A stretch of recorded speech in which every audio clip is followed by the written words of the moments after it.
well met, adventurers. My name is Jordan Tries, and welcome to the Fellguard. This is an adventure that is on PSL Comedy's Twitch stream every single Wednesday starting at 7 p.m. Eastern. But this adventure is not complete without adventurers, is it? So let's go say hello to our wonderful adventurers. Hi, adventurers. How are you doing? Hello. Hi. They're all excited to be here.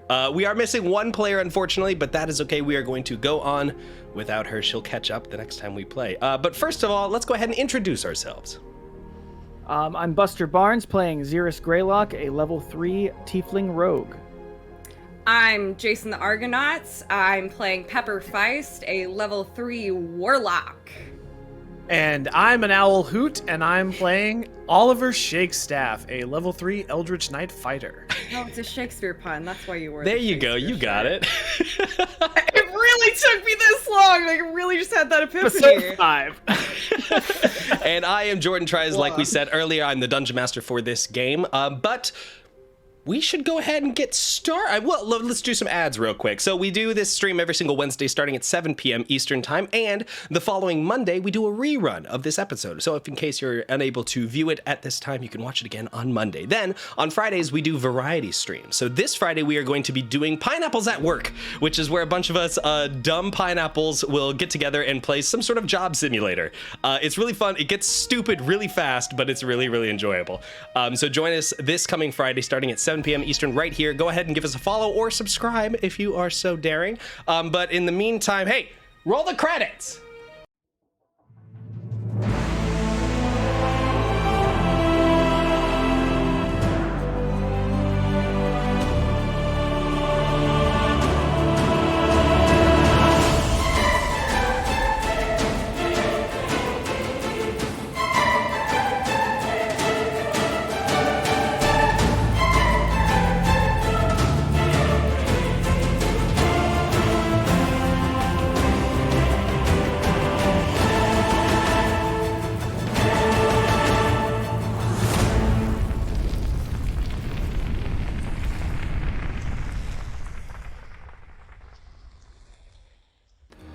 Welcome back.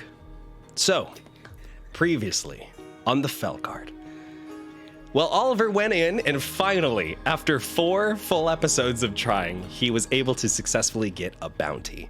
While he was there, he ran into a new intern with the scribes by the name of Barum, and they had a nice little meet cute. It was a fun time. From there, they traveled over to the Breakfast Hut, met with their group, and then the group traveled over to the Moonlight Grove, which is the Druid Guild, to go speak with a druid by the name of Kiris about the bounty that they have gathered. According to Kiris, some monster is attacking folks in the forest near Glint Harbor, the forest known as the Pinefell Grove. They've been leaving no footprints and no blood behind, so it needed the help of some hunters from the guild. As they were there, they were traveling down. They ran into some bandits who were collecting a toll on the road for the Baron of Glint Harbor.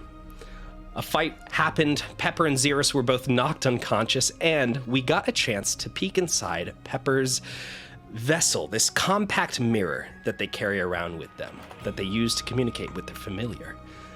Voxy used a magical coin that was gifted to her by Gerend Ovo and discovered that it had the ability to reverse time and change the outcome of events, but only for the user, and also at great cost. For when the coin is used to change fate, the events that were supposed to happen are then pushed to another point in time. You can't undo fate, but you can change the order of those events. The group then set up a camp in the Pinefell Grove, and while they were sitting down, Pepper told the group about their vessel that allows them to hide in their compact mirror, and also told how they found the compact mirror at the inn where they used to work, where someone left a mirror on the table, and voila, it now belongs to Pepper, according to their rules. Pepper's patron and the source of their power was revealed to be Vergalath, an ancient being who helped form the material world, a genie with unimaginable power. And in exchange for those powers, Pepper has to pay him back by recruiting others to work for Vergalath. And Pepper also revealed that they recruited Callan Silverson recently. The group was taken aback by Pepper's omitting certain truths and decided that it was probably best to focus on the bounty for now and then address the issue later back in Dawnspire. They went to bed, and Pepper, in their mirror, spoke to Vergalathan, who told them that Voxy has a powerful artifact with her, and that he wants Pepper to steal it for him. Pepper took over the watch from Oliver and went ahead and stole the coin. And the next morning, Voxy, noticing the missing coin, turned on the group and began demanding who had taken it come forward.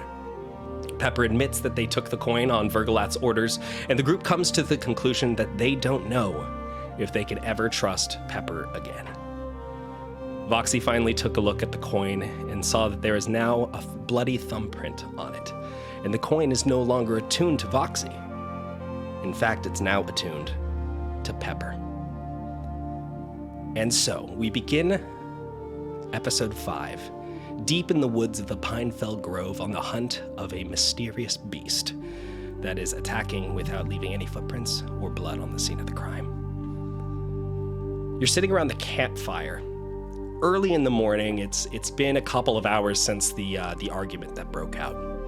Voxy is sitting off by herself. She's leaning up against a tree and sort of facing away from the group. She doesn't seem to want to talk to anybody at this point. What are the rest of you doing? Oliver is feeling real awkward. Probably would just sit without saying anything to anyone for several minutes, and then just wordlessly starts packing up. Okay. Putting away his tent, and the job needs to be done. The job needs to be done. Xeris, what are you up to?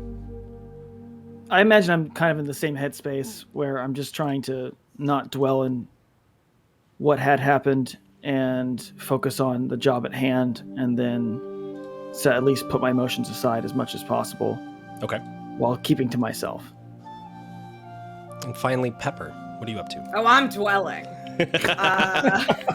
I am laying down on the ground, staring up at the sky, have not said anything to anyone since probably the last, time someone spoke to me.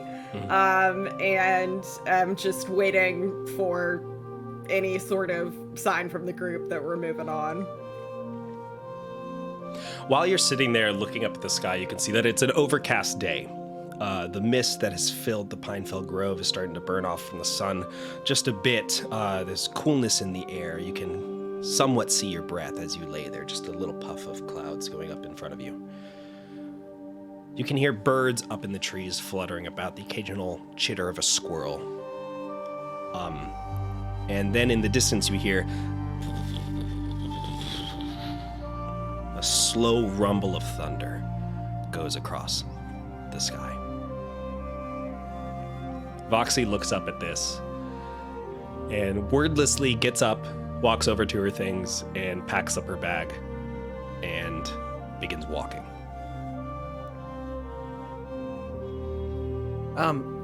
Voxy, we should get back in the cart. We'll travel faster that way. She turns and looks and goes, "Fine." She goes and climbs into the front of the cart. I'm gonna sling my bag up into the cart and then go over to Pepper. I'm gonna toss my bag in and sit up front. Pepper, we're leaving. Okay. And I'm gonna help them up. Okay. I hug you. Thank you. I will, I'll try to talk to the rest of them. Okay. I love you so much, Oliver. You have been my best friend ever since you were my best friend the first time we spoke. You still have lied to me twice. Mm-hmm. Okay. And start walking. Go get in the cart. All right. You go and hop into the cart. Xeris, I assume you're driving? Yes. Okay. So you hop into the front, sitting next to Voxy. You get up on the horses, you whip the reins slightly, and the horses are full. The single horse starts walking along the pathway through the Pinefell Grove. There's a variation of trails that go through here, but it sounds like if you wanted to continue forward to where the site of the attack happened, you probably need to be heading north up through the Pinefell Grove, sort of northeast. Travel that for a couple of hours. The thunder slowly growing around you as well. The sky is starting to get darker and darker. After a couple of hours of traveling, you finally see in the distance a cart and a couple of things over on the side of the road, side of this pathway, right? Xeris, go ahead and give me a perception check. Okay.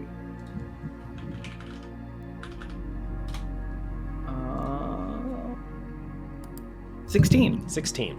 Okay, so with the 16, you can clearly see that this is an old cart that's been sitting here for a while.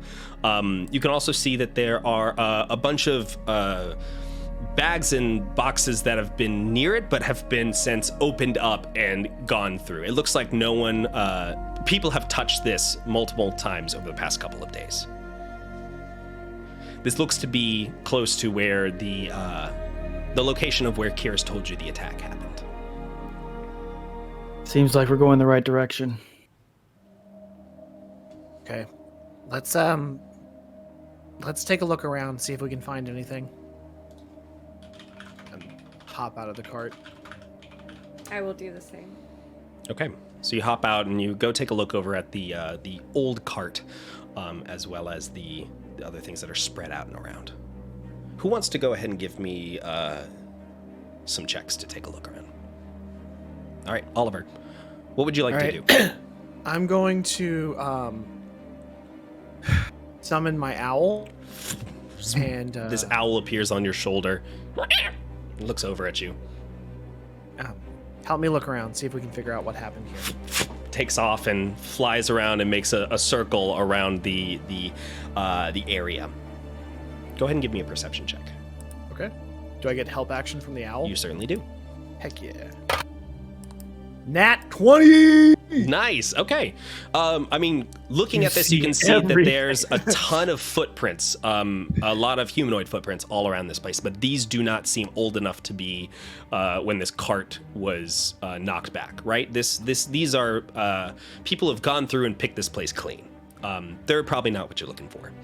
Okay. But as you are looking through stuff, you see that there is a section of the cart right up near the front where the people would be seated, right?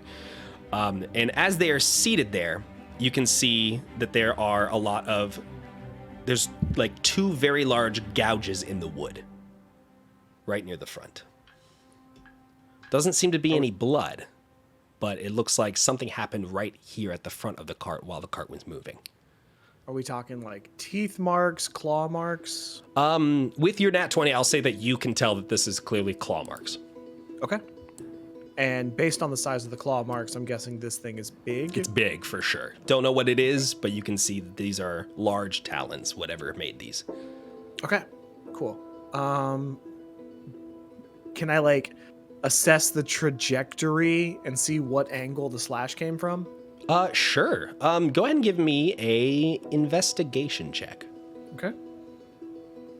19. 19. It came from above. Okay. So it would not be remiss of me to make the assumption this is a flying creature. No, certainly not. Okay. So we're looking at a large creature with the ability to fly.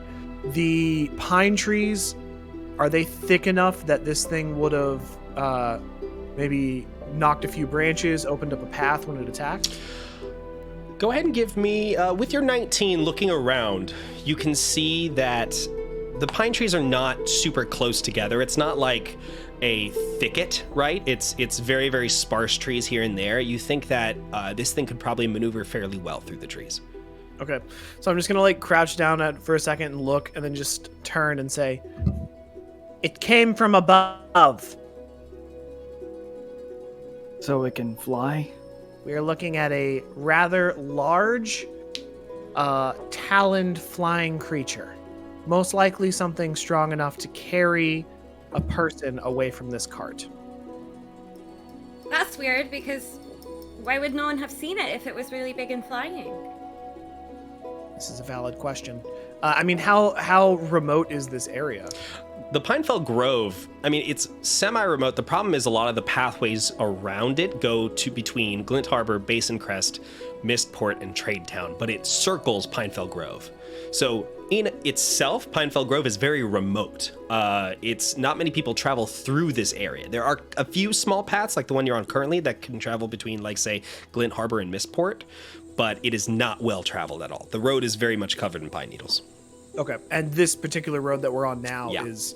Okay. Very, very remote. I mean, you would not be surprised if you found, like, a felled tree in here that you would have to move. It's not well kept. And the semi-recent footprints of the looters, are we talking small, like kobold or goblin? No, you're looking at human, for sure. Humanoid, at least. Looks like they were probably within the last 2-3 days of just coming in and looting whatever they can find. Okay. This sort of lines up with the theory of bandits patrolling the area. Gotcha. And our cart has a cover on it? It does. It's a covered wagon, yeah. Well, that's good. We've got that going for us. Okay, Oliver, you're the one that comes up with the plans. What do you think? Okay. I'm thinking. We need bait. A tree. Voxy hops out of the cart and walks over to the cart that's on its side. And she crouches down and is looking at the footprints and looking at the scratch marks as you're doing this. Voxy, do you think you could get us some raw meat? She looks over and she pulls her bow and says, "Yeah, give me a second. Let me see what I can find." I think if we place some freshly killed raw meat up on the roof of the cart and tie it to a rope that then goes down through the top of the cart, we can, if nothing else, have a rope connected to whatever this is.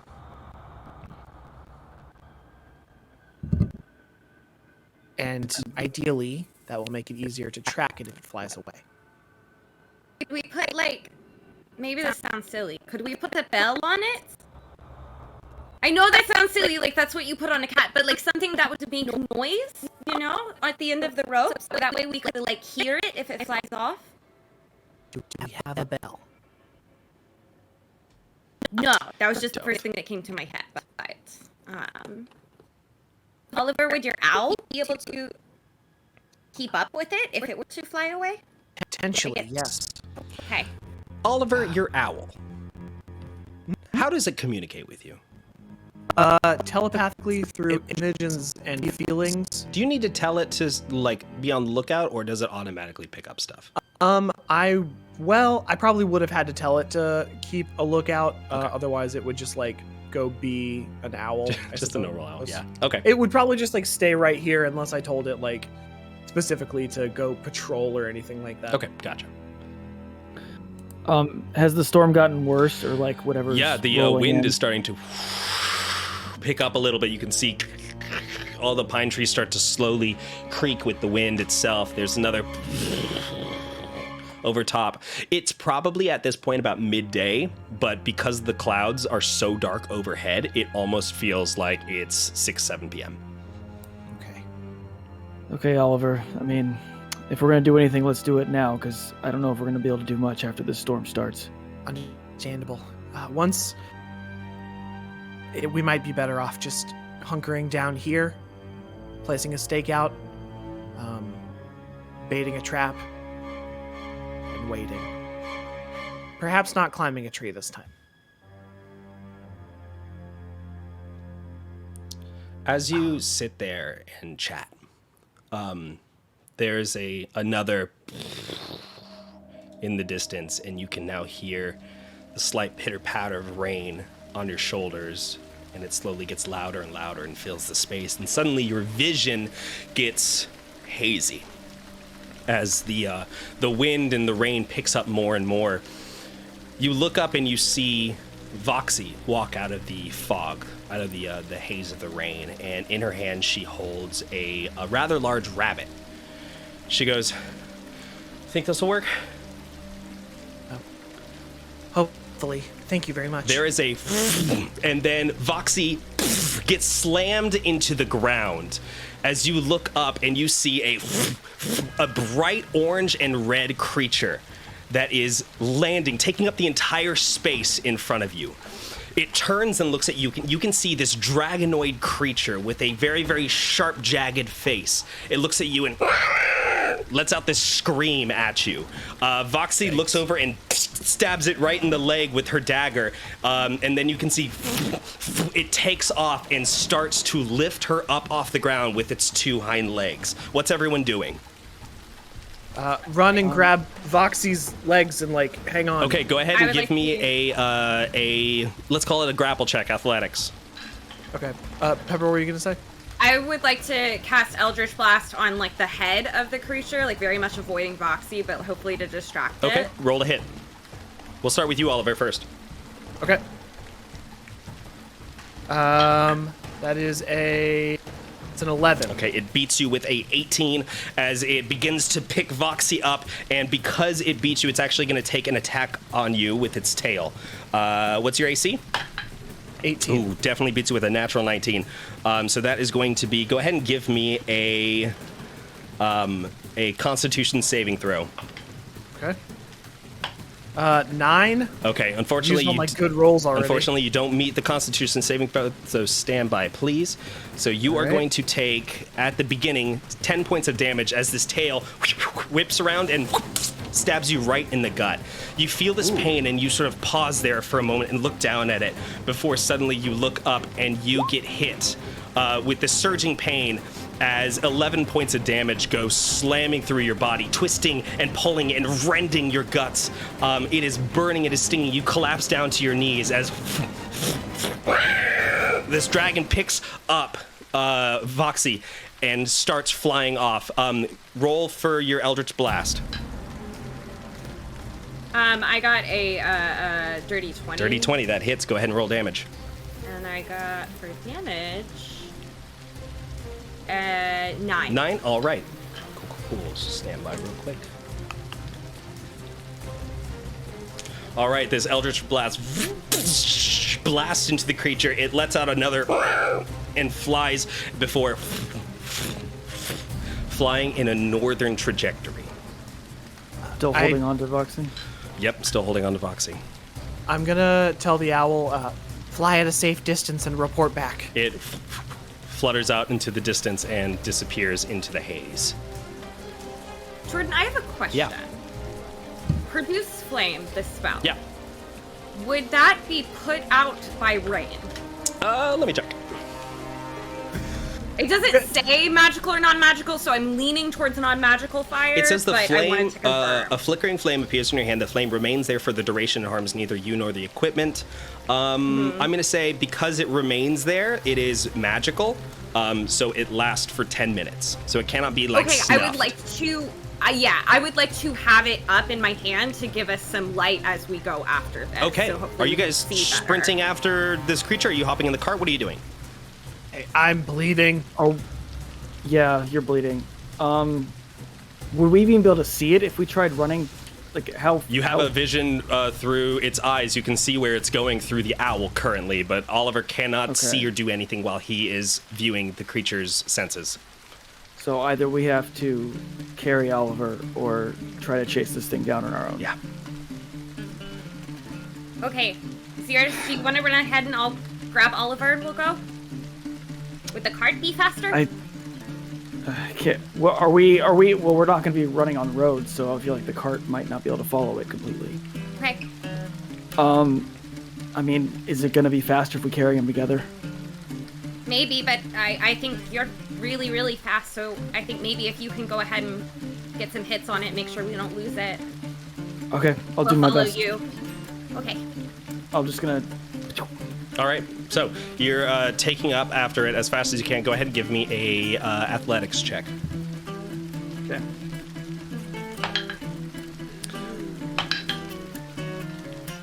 Um, 23. Okay, you're able to keep a good train on it as you are running after it through these trees. You can see it. You can see the spectral owl flying behind it. This bright sort of whitish greenish glow is up in the sky. It's a very good target to pinpoint. The creature's also seemingly slowed down by carrying the weight of an adult.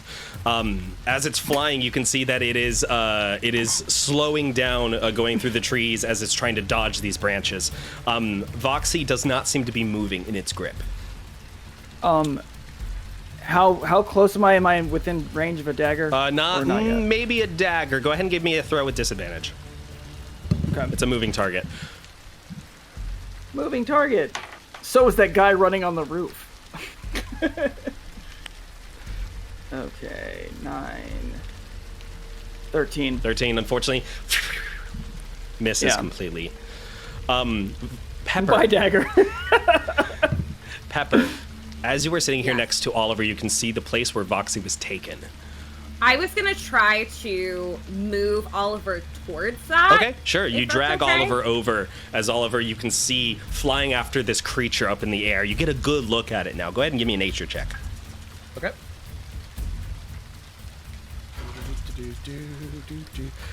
Where is nature? There we go. 14. This is most definitely a wyvern. Yikes. A very, very, very dangerous creature. You recognize this now, having felt the power of its poison stinger on the tip of its tail. Pepper, you drag Love it. Oliver's body over towards the place where Voxy was taken, and you can see that Voxy's bow and a couple of her various weapons that she had, like her daggers, are on the ground, and down by your foot you can see a small circular piece of metal. Oh no! Oh! I grabbed that. You take I it, think put it in your pocket. Are you trying to hide it? Well, Oliver can't see you anyway, so... Oliver can't see me, so Yeah. I mean, I don't really have to hide it. I think. I take it. I grab her stuff. I think about what Voxy said to me about how the coin works. Mm-hmm. Jordan, is there any way I could? I don't know how far back one can go. It has to be. on this It has to coin. be a reaction to something that's happening. So Okay, unfortunately, you have to do it like right reaction. then and there. No, that's good. That's good to know. Thank you. So I will. So I'll you have Voxy's longbow and short sword, as well as the coin. Just so you know. Yeah. Okay. Cool. Oliver. Oliver, what's going on? Bleeding, and most I likely... wish I could do anything. I can help you if you are dying, but I cannot do anything other than that. I'm gonna, So if you die, you will be okay. I'm going to, hit my chest a few times and go, Greyhawks, go, Greyhawks! And, second wind myself. Okay. Which is, 1d10 plus 3. 1d10. I get 11 hit points back. Nice. So I'm, I just push through the pain and I stand up Exactly. and I go, that really hurt. We're dealing with a wyvern. Oh no. Poisonous. Okay. Do you want to go after it now? I've lost the connection with the owl. I don't know Okay. where it's going. I'll have to wait for it to come back and tell us. Okay. Oh wait, it's just I'm worried about Cirrus and Foxy. Yeah, let's go. Okay. You all chase after, leaving Foal and the cart back behind. You chase after Xerus. How easily? Yeah. Sorry, No, you're you're- about to jump. I to was me. literally about to I was jump. gonna say, What's how up? easily can I etch markings into the trees as I'm running As by if you past wanted to them? do that, I'm gonna need you to give me a sleight of hand check with disadvantage, because you are fighting either making etches on the wall on the trees or losing your quarry. Okay. Sleight of hand with disadvantage, is that what you said? I mean, I know which. Damn way it. it's going. I just... Okay. Yeah, I think it's general direction, but not what from 13. there, I guess. 13. All right, stand by. You, as you are running and etching these parts into the trees, these moments, the wyvern climbs higher up into the tree line, and you see this small little beacon of light as the spectral owl vanishes and disappears after it. It disappears into the low clouds. Okay. This is what I get for helping people. Oh. No. Tren. Not this again. Okay, so as Trying Pepper to and be I are, solid, but clearly they failed.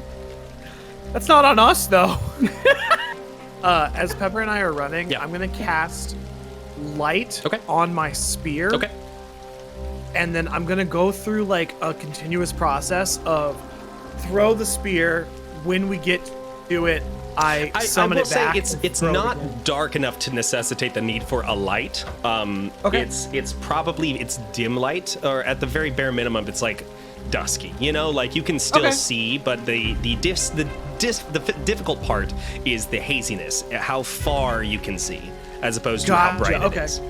I If think that's- I'm gonna keep the fire up just in case Sure. that would help Xerus find us.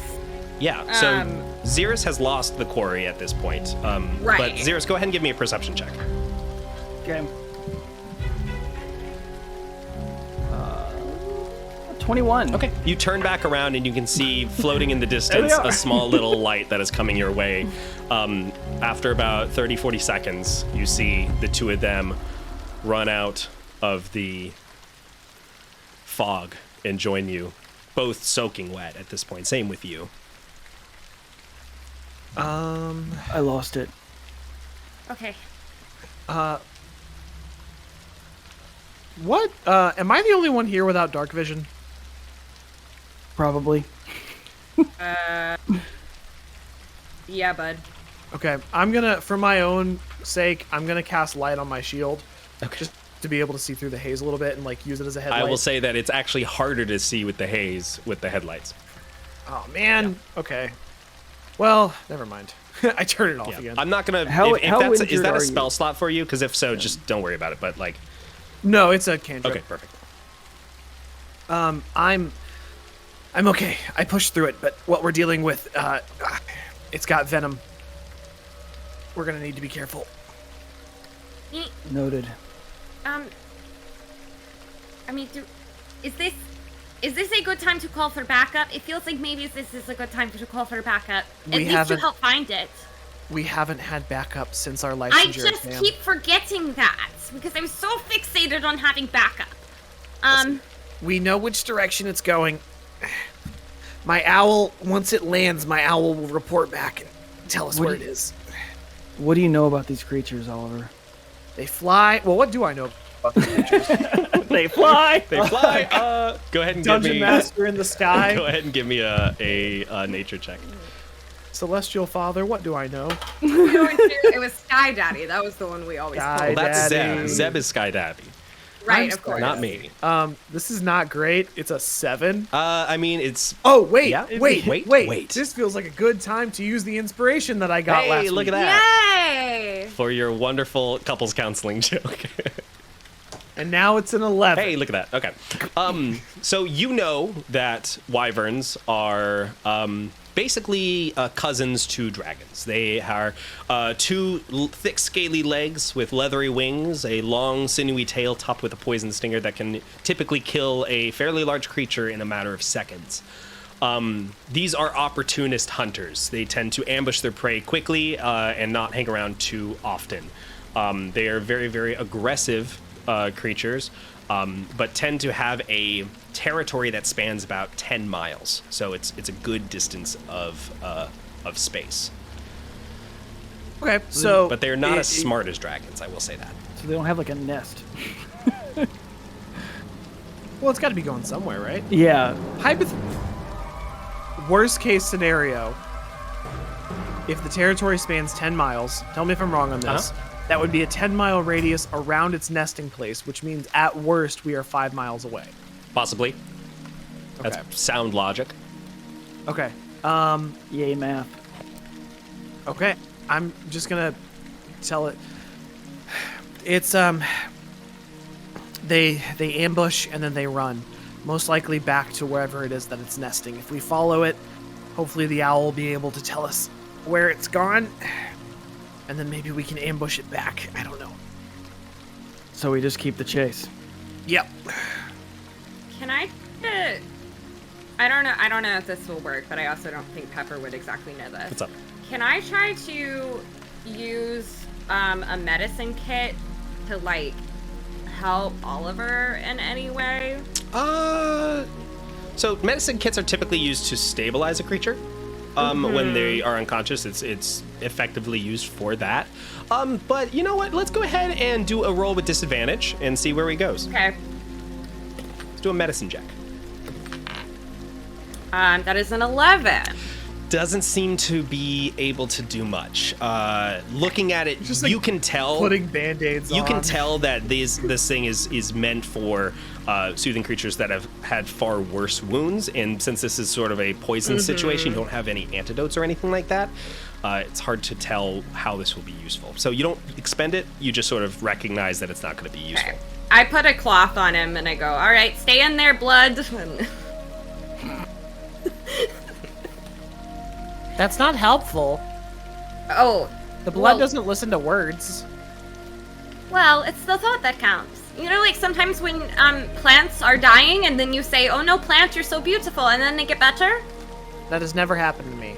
Okay, well. We should go find Boxy. Let's go. Let's go. So Fast march. So, walking through the woods, it is very easy to lose your way.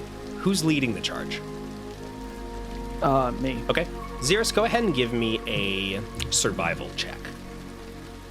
Survival. Very, very thick, not woods, but thick fog and haze from this rain and this wind and Dirty 20. beautiful. You know instinctively the direction you need to be heading, and you notice that as you are walking, if you keep keep your nose in the right direction, you tend to keep going the right way. You don't tend to look back around or look over at Oliver or Pepper back behind you, but you're keeping a straight line. You walk for about 30 to 45 minutes through the woods. It's slow going. The forest is full of these like craggy rock areas and these difficult places to get over, these creek beds and going up over top of large rocks. And following Xeris, it's you're going in the right direction, but it is slow going. Has my owl returned yet? Not yet, no. Okay. I'm going to snap it away, put it back in its pocket dimension, and then bring it back. The owl appears next to you.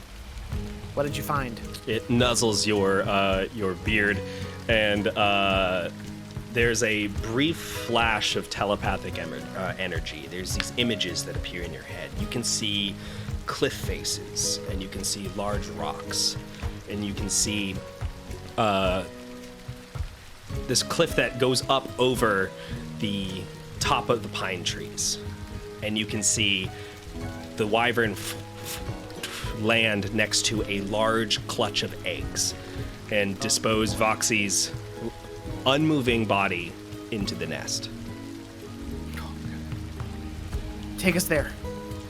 The bird jumps up and starts flying in very, very much the same direction that Xeris is going. All right, and follow. Okay. You begin following.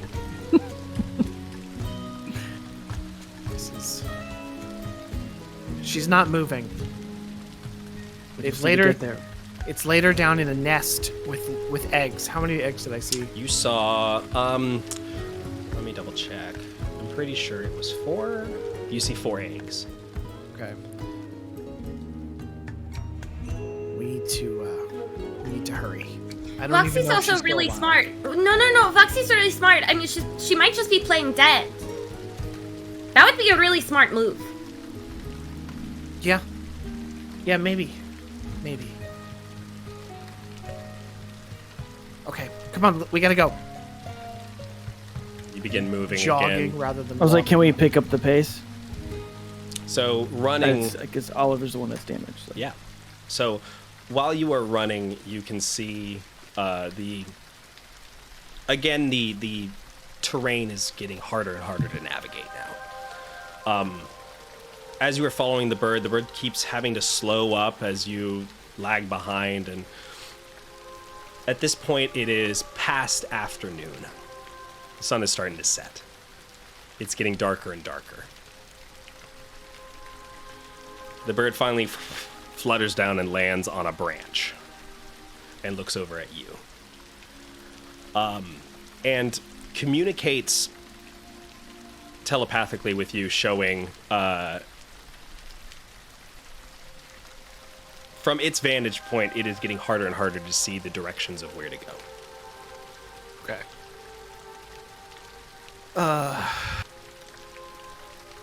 I'm just gonna say, like, what kind of owl are you? You're a night hunter. And then I snap it away. It vanishes. Okay. The So now owl. what? The owl is. It can't navigate in the rain like this. We're gonna have to find the rest of the way on our own. Would like climbing a tree to see higher or see from a taller vantage point do anything, or is it more of an open forest than?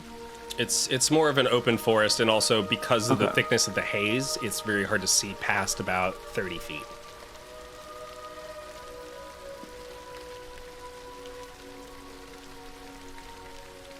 Any other grand ideas besides just pressing on in this direction?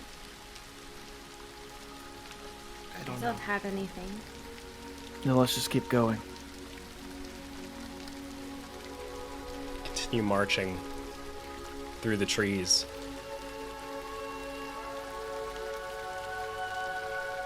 Is there any other Yeah.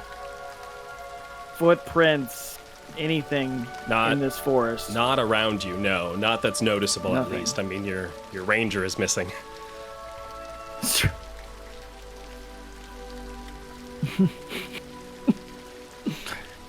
The tracker is missing. Yep. I mean, I could try. I could try to track. Is there any? Could I like we're looking for a cliff? That's big, right? Is there any? It is. Is there any like changes in elevation that indicate that there might be a cliff ahead? The ground is very like fluid in terms of its like elevation. You know that. Go ahead and give me a nature check. Okay. If I see Oliver kind of feeling around and like looking like he's like investigating and tracking, can I cast guidance on him? Do you want him to know? I mean, it's a touch. I think I got to pat his shoulder gotcha. here. Sure, yeah, you can cast guidance. Okay, you can do it, Oliver. That makes a 14. 14? Okay. You can tell that there's a creek that is moving, looking around in the space nearby, right? You can see a bunch of these pine trees, these large mounds of pine needles that cover the ground. It makes it hard to travel up hills because it's very, very slick surfaces, right? As you are walking around, you jump over these small little creek beds, and you can see that because of the rain, water is flowing in a specific direction. I mean, you know that water flows downhill.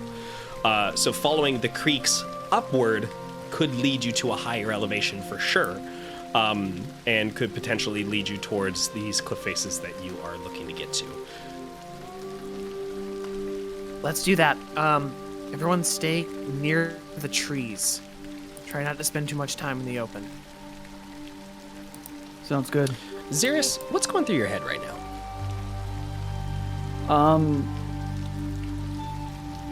Good question. What's going through my head? Just nothing. Just Nothing. Well, What is going on inside think- his head? I think at his core, he's just worried. He's worried about want Voxy to die. Mm-hmm. Yeah. I think that's not from a necessarily like from a not like I care about this person or kind of thing, but maybe more of just she's involved in what we're trying to do and she shouldn't be hurt because that's bad. And so I feel like no matter how angry he is in general, it's more of he doesn't want the monster to kill her. So I guess that's kind of... I think I'm only really focused on that, and I'm trying to forget about everything else. Uh-huh.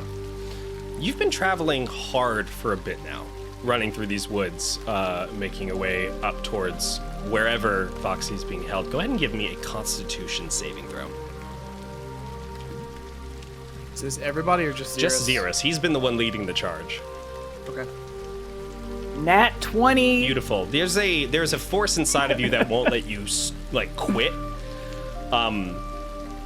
You have felt your energy come back to you after being zapped for just like a slight moment, but you are renewed with a sense of purpose here. After Oliver has offered this new little tidbit of following the streams.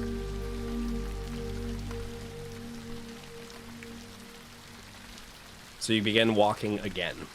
If you all wanted to chat, now would be an opportune time to do so.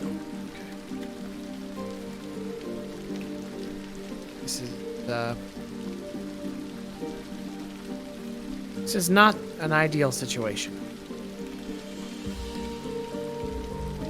We'll get through it, Oliver. Yeah, we got this. What do we do if we lose Voxy? I don't think we should talk about Voxy like she's already dead. Voxy wouldn't want that. Okay, yeah. I suppose you're right. For all we know, Voxy's already killed the creature and is just waiting for us to show up. That's true. This is a possibility. This is Yes, you are correct. We don't need to extrapolate from incomplete data. We don't know, and therefore we should not set any plans in motion. You're right.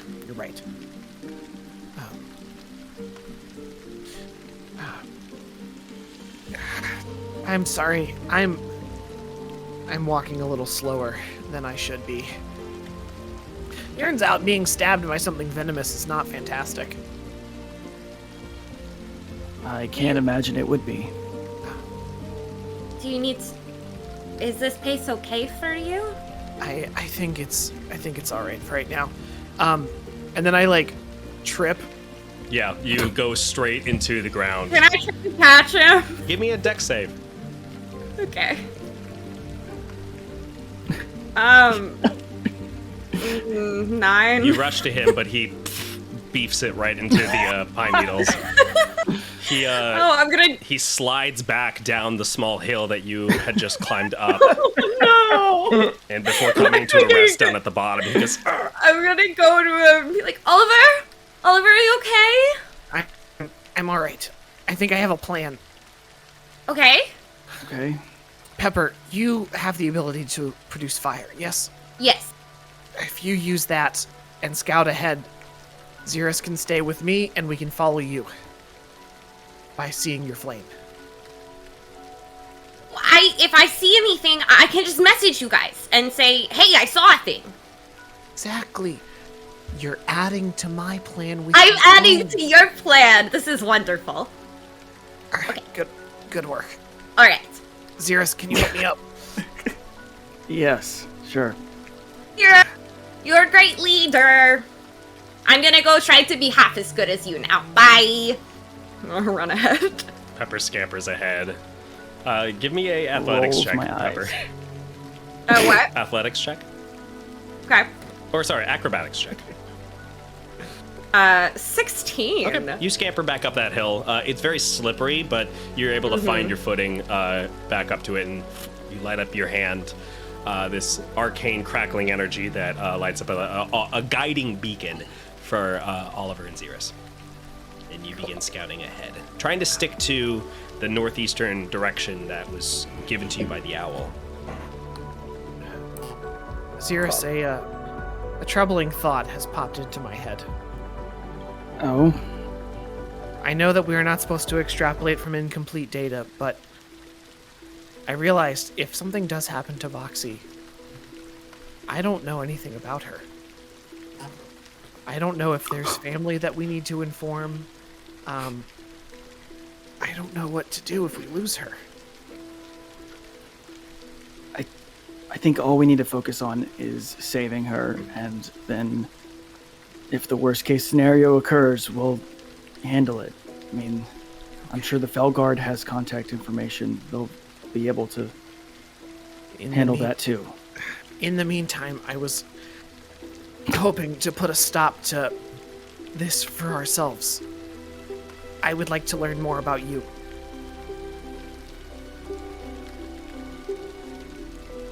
Really? Yes, if something does happen to you, I need to know who to contact. And likewise, you for me. Sorry.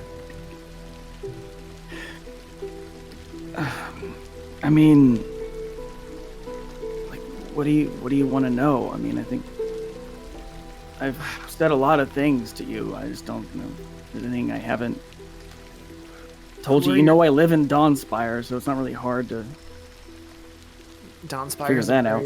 Dawnspire is a very large city. I don't Sure. know who your family members are, or where to find them.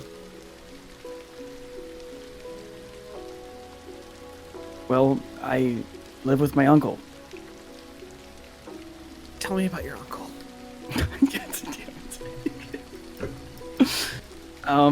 I mean, he raised me since I was really young and taught me tinkering, how to fix clocks and things, and I don't know. He's kind of been the one person that's been there for me for most of my life. What is his name? You're really just... Are you sure you're not trying to murder my uncle, Oliver? Because you keep asking all these questions. You are You are a very proficient warrior. I would not want to get on the wrong side of you for any revenge basis.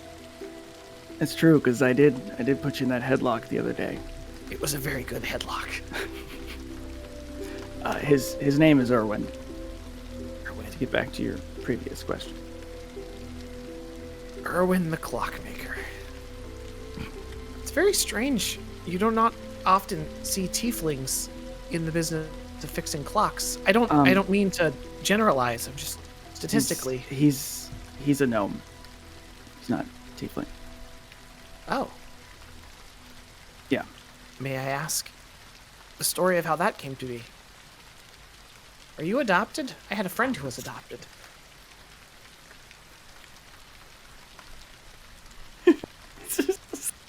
I think Xeris is like, this is the most amount of questions he's ever received about his personal life in the history of his entire existence. Like I said, I ended up moving in with him when I was younger, and he raised me. I mean, he was like, my parents are gone. Is that what you want me to say? My parents are gone. I sense that I might have stepped over a line in the tact of conversation. I apologize. Fine, it's just not something I talk about. I have noticed that you don't make a habit of talking about yourself. Earlier in the conversation, you said that you felt like you had told us plenty, but all that I knew was that you grew up in Dawnstar and were very good with a knife. Dawnspire. Dawnspire. We're not. Oh no, Todd Howard. Todd Howard is furiously typing in the chat now. I don't know. I don't feel the need to share things that are no one else's business but my own. Well, that brings me to an entirely new line of questioning. I'm just gonna look and be like, is Pepper need us? Help, please. I slip a little bit and I fall. Help you back up. Do you know do you know why I chose to join the Fellguard? I feel like you've told us at least 16 times. But feel free to tell me again, since I know you like hearing yourself speak. Is this your way of telling me that you weren't listening? I listen, just don't retain. There's a difference. Fair enough. It is a dream of mine. For the last several years, I have been studying combat at Autumn Hall University. And after finishing my degree, I realized that the only way that I can continue to move forward and better myself in this field was through the Fellguard. So for the last year of my studies, I trained in group combat, moving away from my traditional, my traditional method of fighting. I do wonder, Xerus, your propensity for spending time on your own seems to fall into conflict with the methodologies of the Fellguard. And you want to know why I joined the Fellguard, Oliver? I do. I worry that if you don't have anyone else, it will fall to me to write your eulogy. I mean, if it does fall to you, it'd probably be a pretty good eulogy. I pull out the locket, and I hand it to Oliver. It's a small locket that has never been able to be opened. On the back of it, you can see is the Fellguard logo. That I ended up with that when I was younger. Don't know why. And so figured the only way to figure it out is if I joined the Fellguard. Pretty much when I was younger, my parents sent me away to live with my uncle. And all they gave me was this locket and a letter for Erwin, and that's it. And ever since then, I never learned what happened to them. I don't know if they're alive. I don't know if they're dead. But it's got to have some connection with the Fellguard. And the only connection that I've recently learned is that they were... Remind me again what it was. It was a secret There was within... an order that belonged to the okay. Fellguard. It was a small offshoot of the Fellguard. That was like a special ops unit basically, of the Fellguard? yeah, basically, yes. Okay. And they were a part of this, separate order of the Fellguard, and I guess they got caught up in something, and they were scared for my life, maybe, and they sent me away. But I still don't know what this means. I don't know why I can't pick this lock. Oliver, yeah. Give me an Arcana check.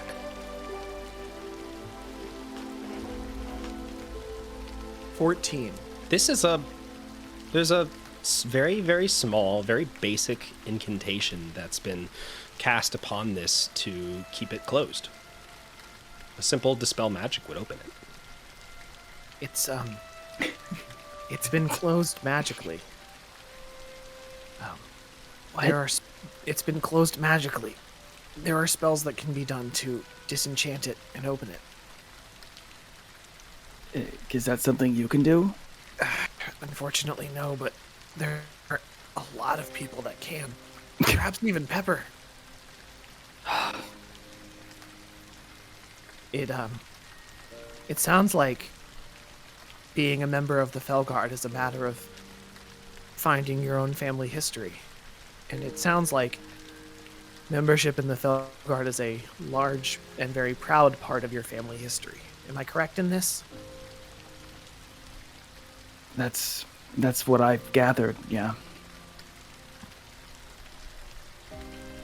This may surprise you, but I didn't have very many friends for most of my life. Yeah, that's very surprising, Oliver. Just as sarcastic as. I know it's true. Can I apply I have de-inspiration to someone? I feel like I'm saying it like in a joking manner. No, but I like, gotcha. Yeah, I'm not Did trying not to catch belittle him now. I think it's just he's always. Yeah. I am. I'm very happy to have you all as part of this party with me. To be a member of an adventuring party and slaying monsters is a thing of great glory, and though you were perhaps not the strongest, fastest, or most intelligent members, I am very grateful that fate assigned me to Group 101C. Thanks, Oliver. And if it's, I guess, any consolation, I'm not angry at you. It's my issues lie deeper. Yes. I have this strong feeling that you don't like being lied to. Well, something else you don't know. Do you remember back when the mayor killed himself? Yes. And I was chasing after the guy that was killing all those guards that helped set us free from prison. Well, he left me a message in Thieves' Cant when I almost caught up to him. And the message said that I can't trust my friend. Now, he knew that I would be able to read that message.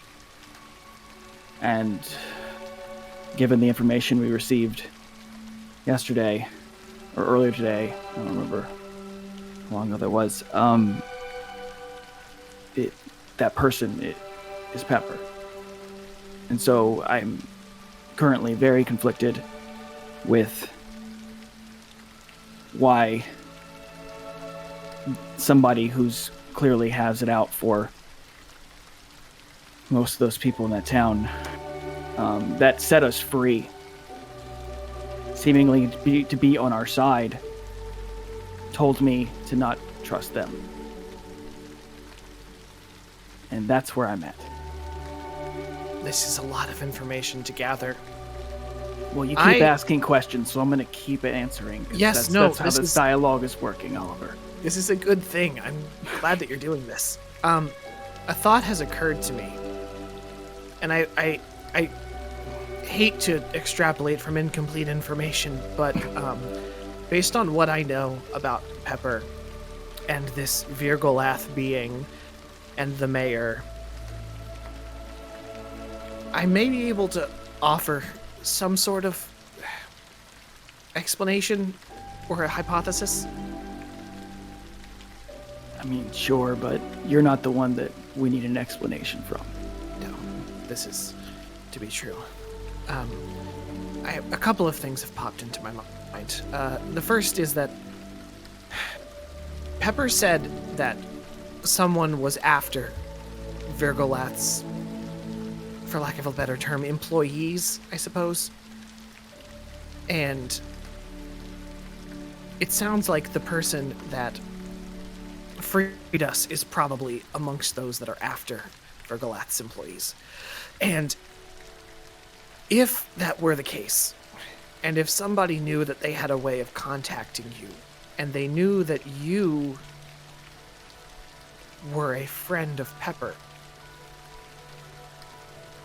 they would be in a unique position to sow discord amongst the party by leading you to believe something that furthered their own aims.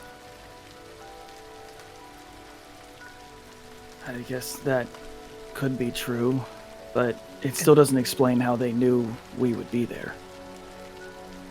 Unless it's somehow connected to this, and I'm going to point to the locket as well. It could be. It is also entirely possible that they took a gamble, looking at you and your choice of weaponry and the armor that you wear, Perhaps they saw you with us earlier, and when you started chasing them, they... I guess trap is not the correct term, but laid something to misdirect you. It is also entirely possible that they weren't talking about Pepper. Unlikely, but it's possible. Voxy had the coin that she didn't tell us about, and I'm sure that you've got things that you haven't shared with us, and I have my secrets as well. I guess there's some truth in that. And then there is also the question of which one is the good one? If there is a conflict going on between Vergalath and these people,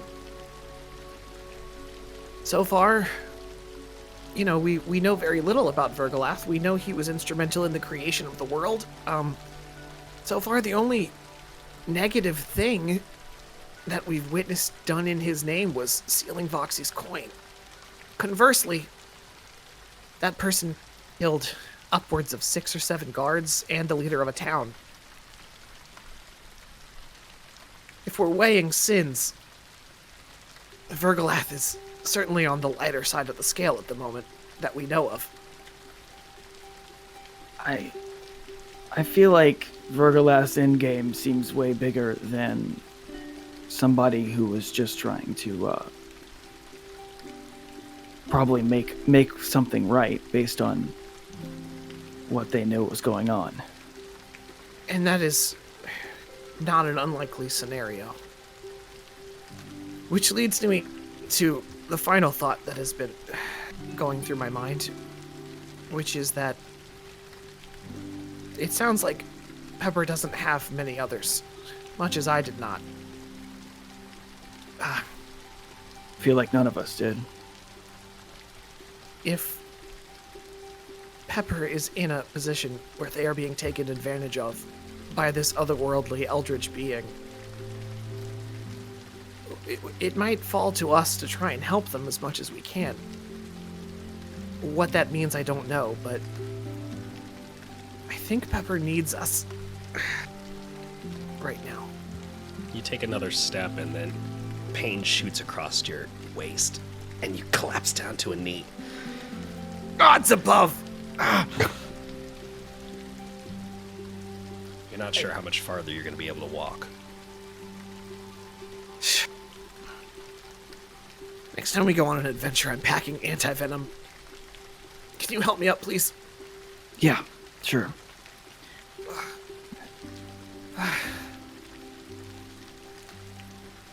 I guess all I'm thinking is if Vergalath becomes a problem and Pepper continues to defend Vergalath, that's when it's going to get dicey. Yes. This is entirely fair. So But if I'm not allowed to assume that Voxy is dead, then you are not allowed to assume that Vergalath is going to do something to us. deal. In the interest High of full five. disclosure... You do so, it hurts to high five. In the interest of full disclosure, I would like to tell you something. And Sure. I know it's kind of counterintuitive to my current argument, but I would hope that you would not tell Voxy and Pepper. I mean, you know me and talking, so In the acquisition of my degrees, I had to take on a great deal of debt. I, a couple of days ago, moved out of the boarding house where I was staying, and I've been sleeping in a storage closet in the guild hall. Yesterday morning, I sold the rest of my books to be able to pay for the materials to make another owl.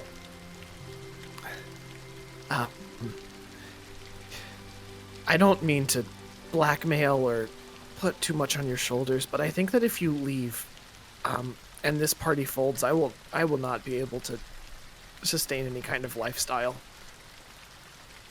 I will fall even further into the poverty that I already find myself in. And I don't say that to try and sway you one way or another, but I will tell you that it made me very scared for myself when you said that you were out. And I would like to beg you to reconsider.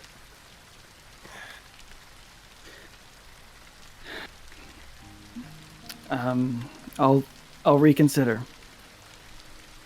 But I definitely think a conversation amongst all of us is going to be required. Yes. And also, if you need a place to stay, Oliver, just let me know. Is this something that you say out of obligation because your friend just told you that he was homeless? Maybe. Okay. I will wait until you genuinely... I will wait until you genuinely mean it. I don't wish to intrude. Also, I don't want you to get in easy. trouble for staying in a broom closet, Oliver.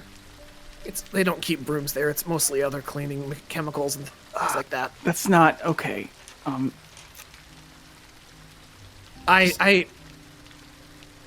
It is currently quite an advantageous position. I don't have to pay for it, and I'm the first one to get to the board every morning now.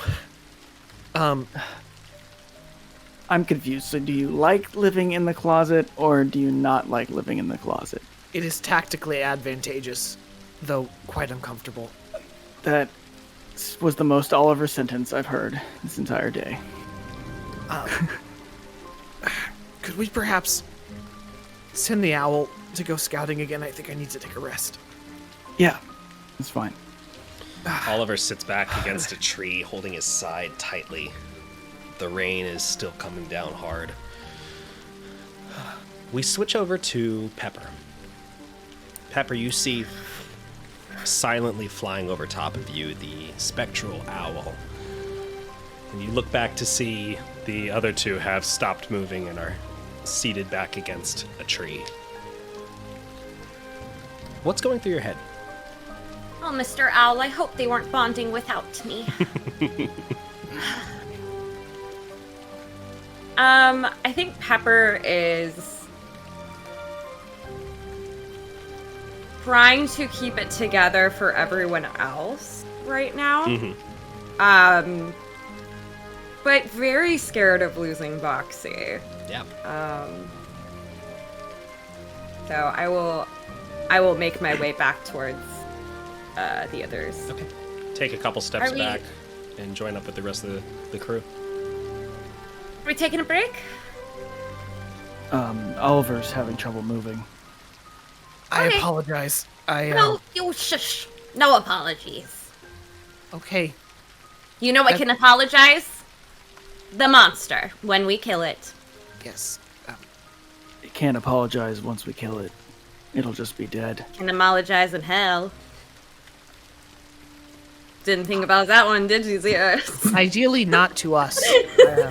That situation would actually be quite unfortuitous for us.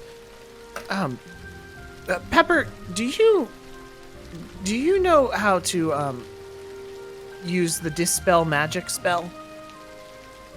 I pay great. Okay. Okay, maybe, but you think that one's a little too big for me. Okay. I was just wondering. Did you find Okay. anything? No. But I think I was going in the right direction. I was following the owl. Okay. I'm gonna send the owl to go scouting again, and in a perfect D&D world, take a short rest, You think roll some hit dice. You think that a short rest might not be enough for the poison that is going through you. Oof. It might take a long rest's worth of sitting down and rehabilitating. Okay. So am I under the poisoned condition at this At moment? this moment, yes. Okay, cool. Would a short rest help me get some hit points For back? sure, it'll help you get some hit points back, but you might take a level of exhaustion once you get to that point, so it might be beneficial to camp for the evening. Oh, okay. Also an option. I'm okay with that. I mean, like, in game, it's a very troubling thought. It is.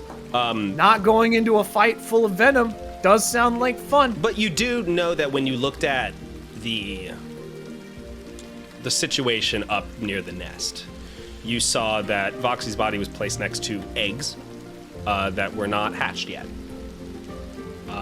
And the wyvern didn't immediately devour did not devour Voxy.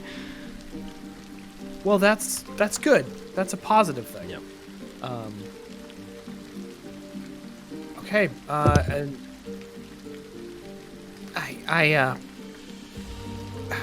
perhaps it's time to camp. If that thing is on a cliff, we're not going to be able to climb while it's raining. And based on my own understanding of the situation, not to be morbid, I don't think that Voxy will be eaten yet. If you're sure. I'm not sure of anything, but I do think that going into a fight in my current condition would not be advantageous for anyone, least of all Voxy. Okay. I will. We did leave the carriage. You did. I would just like to point that out. I think that it's safe to say that you all usually travel with your bags. And your bags contain bedrolls, very basic tent, your basic survival needs. And having hopped out of your cart, you would have grabbed your bags. We can say that. That's fine. Sick. That horse is going to be gone by the time we get back anyway. The horse can't go anywhere unless it's stolen. Yeah, but the bandits can. True. Hope Foal has a good life with the bandits. We're going to have to pay so much money for that horse. So you start setting up the tents and the bedrolls. Oliver, you're having some trouble moving as you're doing it.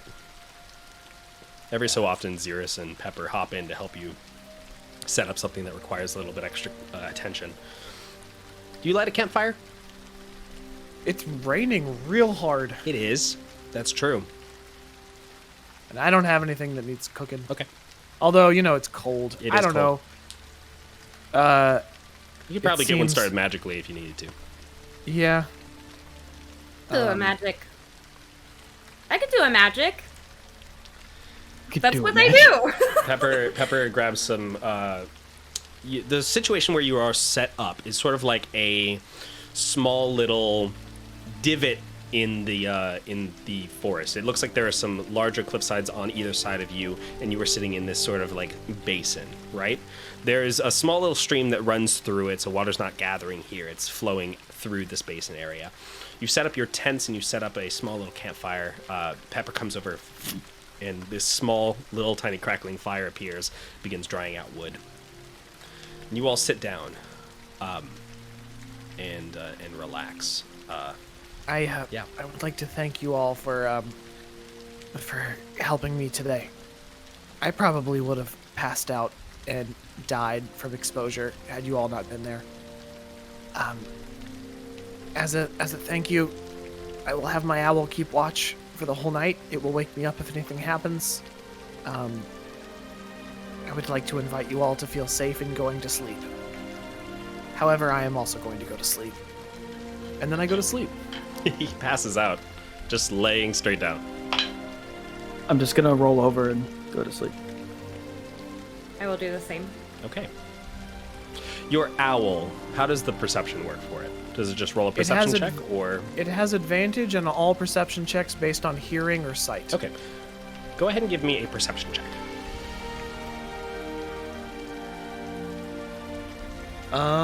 Let me pull up the owl's stats real quick. Should have done that. Sorry, watchers on Twitch. This is me using humor to cover up for my own faux pas. The owl. Is this an improv show? The owl rolls a 22 on its perception check. Okay. Go off, Owl. So, the rain quietly falls around you. At this point, sun is fully set. It set a while ago, but it's hard to even tell it's been so dark this whole day. A lot of things are going through everyone's minds. fear, anxiety, nervousness, dread at what could come,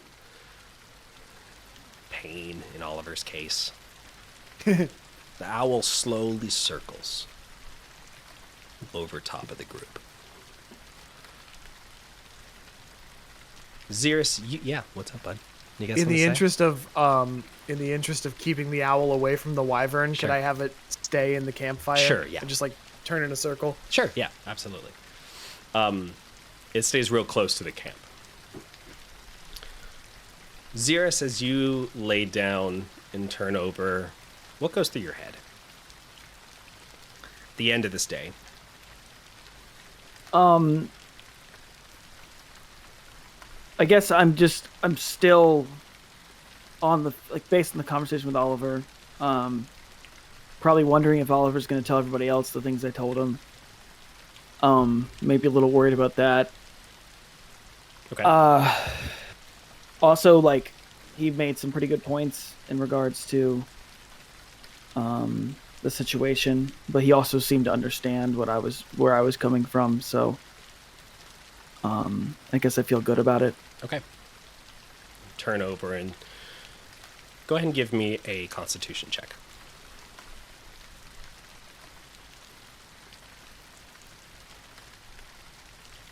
17. 17. Okay. Takes you a bit of time, but you comfortably lay down and fall asleep.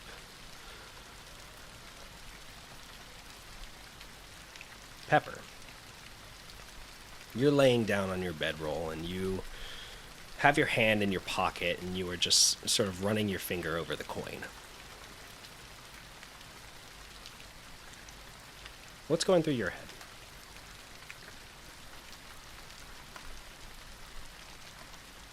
I think about going into the mirror, You glance over and you can And- see the mirror laying next to you. how it would be really nice to get out of this rain and go chill on my red velvet couch. And I roll over and I look at the other two. And I'm gonna really quietly get up and tap on Xeris' shoulder. Okay. Xeris. What? I grabbed Voxy's stuff when she got taken, and I picked up the coin, but I didn't think it was a good idea for me to have it, so I want you to have it until we can give it back to Voxy. Okay. Okay. Hold on my hand. Yeah, pass the coin. I don't know if you need to do the blood thing. I don't know how to. I mean, if you just hold it long enough, I think you will. I don't know. Think Well, really hard about connecting to the coin. And it'll do something? It's the time thing, I think, that she's Yeah. talking about. I'll just give it back to Voxy. I'm not even gonna. I feel Worry like about- it could be, well, Xeris, now that you say that, I feel like I should take it back if you're not going to use it, if we really need it. But if you really don't want to use it, that's I fine. mean, and is won't it connected to me or is it connected to you? I don't understand how this stuff Currently works. attuned to Pepper. But you can attune to it. By cutting myself on it? I'm still unconvinced that this is an actual thing. I was just kind of holding it, and then all of a sudden I was bleeding, and then Is it because it is sharp? It is jagged metal on the one side. yeah.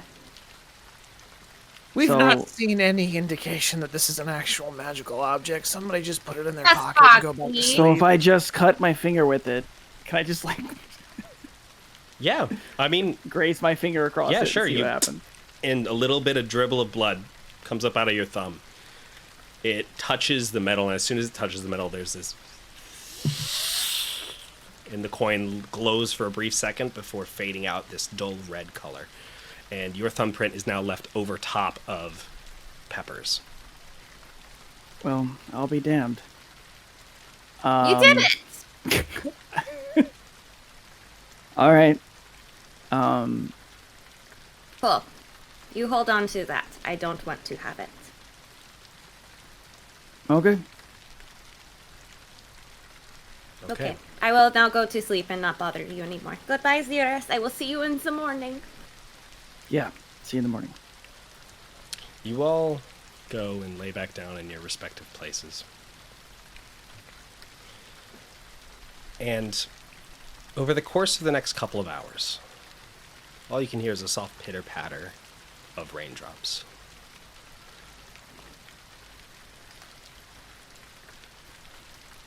Pepper. You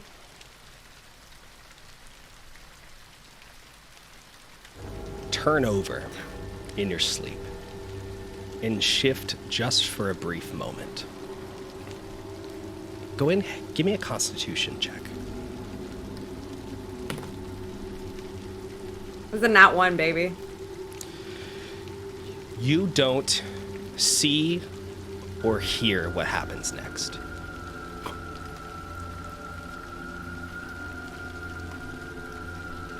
But you feel it as the blade enters your chest.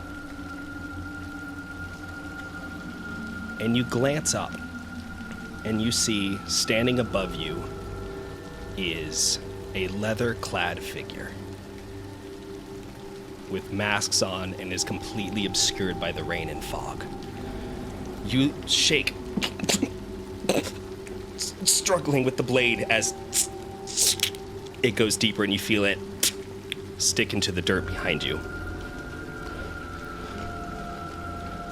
And because this is an assassination, the hit is a critical hit as a surprise round. And Is you are there going to take the something full that- brunt of the 7d6. Okay. Can I, as this is happening and I die, You take 'cause I am 42 full die, points of damage. fully dead. Holy shit. As this is happening, is there any way I can cast message while this is happening? Give me an Arcana check. Well, there's the roll I wish I had. 18. You reach out, and as soon you reach your hand out and cast using message the closest person next to you, which would be Xeris.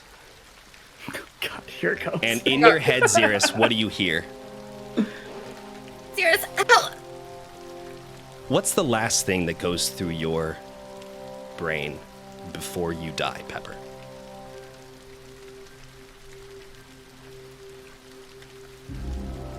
Holy the fuck.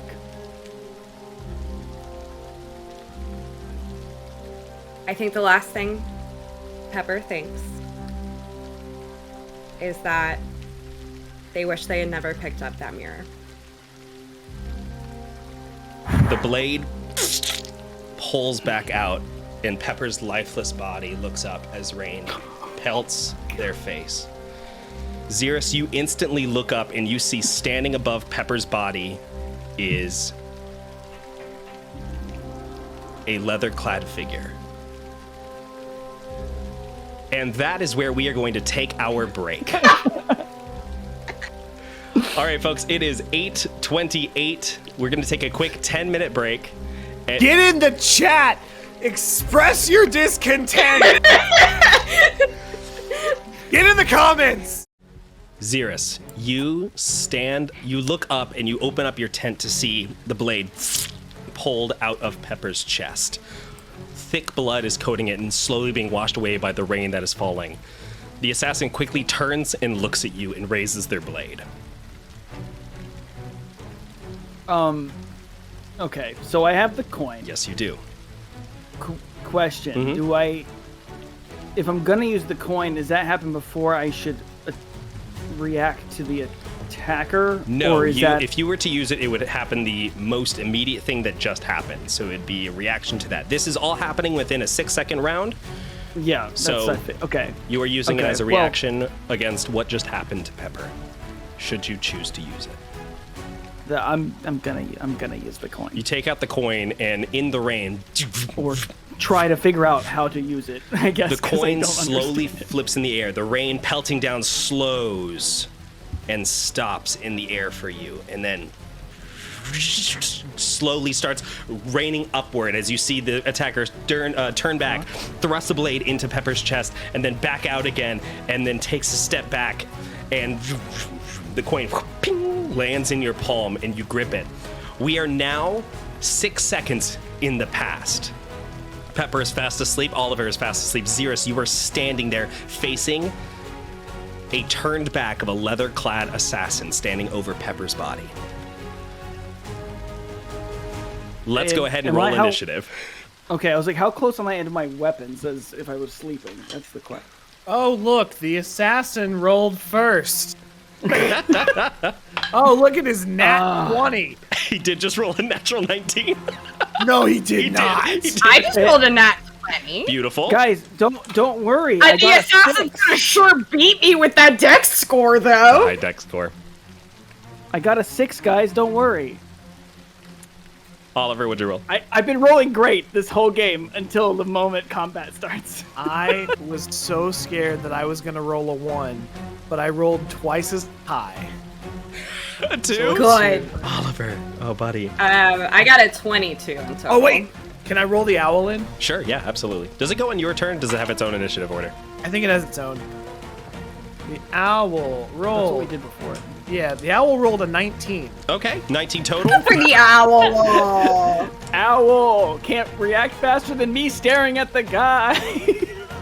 The owl was staring at the assassin the whole time and just let it happen. Okay, so here's... Owl. There's no attack of opportunity if he's like got his back turned to me. Like I No, because he's not leaving your space. But I'll do this. He turns as he hears movement, and he freezes, looking at you. And he's not going to attack on his turn, but he's going to hold there.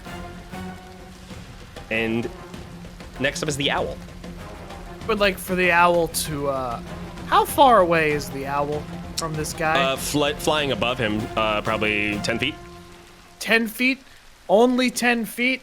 Fantastic. Now, I would like the owl. Uh-huh. Tell me this. Sure. Can the owl communicate with me telepathically with the... Can it do it for free? Or does it need to use its action to wake me up? Let's do it as a, free action for telepathy Okay. with your familiar.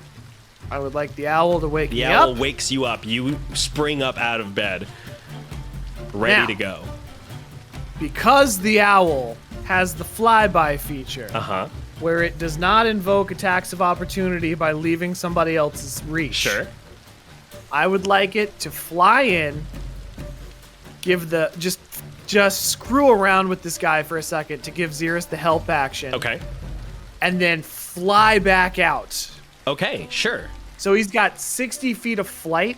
I would like it to fly the 10 feet in, and then let's go 30 feet away. Okay, gotcha. So he flies in, flutters around in front of this masked assassin's face before turning and moving. And you know what? Here's what we're gonna do. Let's go over to roll 20. We got a battle map. On that.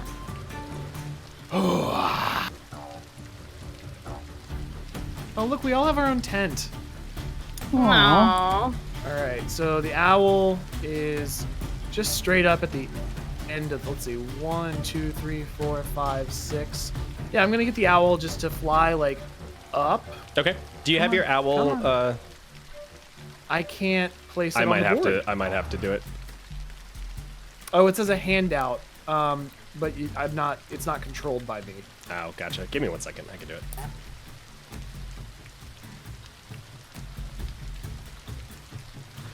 La, la, la, la. We're If you having like fun. this, make sure to tune in on Friday when we're doing PSL's Doing Work.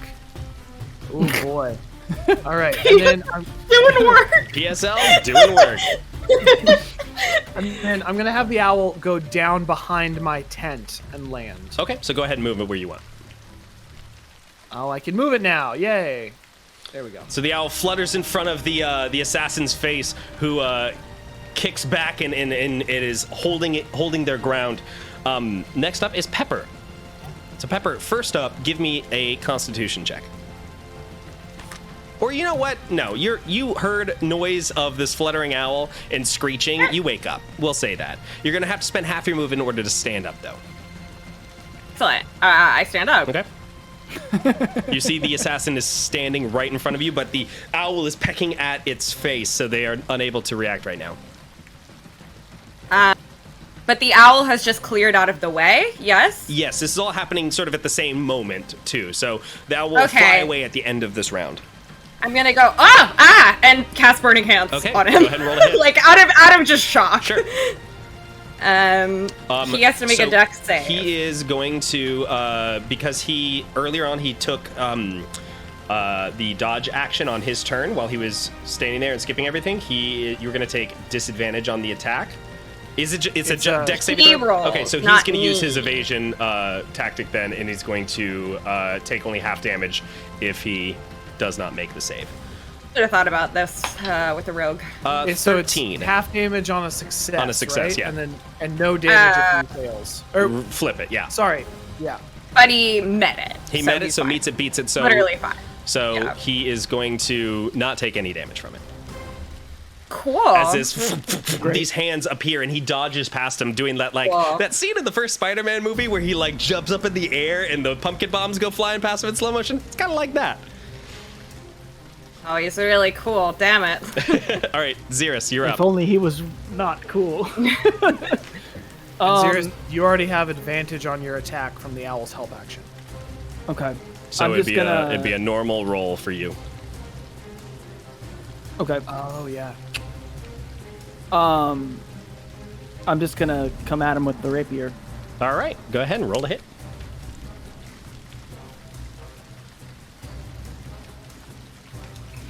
I mean, it's a 5, but I rolled a 1.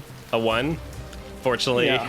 misses Yeah, I know. completely as he dodges up past your spinning attacks as you're slicing at him. Go ahead and move your character over to him if you're going to approach him. Oh, sorry. I'm just. All right. So next up is Oliver. All right, I'm running in. I I just charge spear first out of my tent, Okay. and I just run right up to him and attack him with said spear. All right, roll a hit with disadvantage. With disadvantage. Give me your other dice. Well, no, yeah, disadvantage. Yes. There's a nat 1, baby. He just dodges cleanly underneath your polearm. All right, and I'll see if he can get hit the backside. Okay. Bonus action to roll hit a him hit. with the butt of the spear. You spin the spear around and go for his head. Both of those dice were a 19. Amazing. Okay, that hits. Go ahead and roll damage. A whole D4. Hey, it's something, buddy.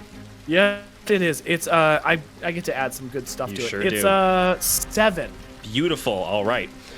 So you spin around and catch him right in the face as he dodges underneath this. You see him let out a muffled as he collapses back slightly. Next up is going to be his turn. He is going to take a look at the group of you, and he is going to use the disengage action and is going to run away from the group to about, let's see, 1, 2, 3, 4, 5, here. And he is going to, yep, he gets that far. Next up is the owl. All right. Owl's going to repeat its previous thing. So let's see. So it gets 12 squares. 1, 2, 3, 4, 5, 6, 7, 8. Help action by, and then 9, 10, 11, 12. Swoop in. All right. Who's the owl helping? I'm gonna give it to Xeris. All right. So next up is Pepper.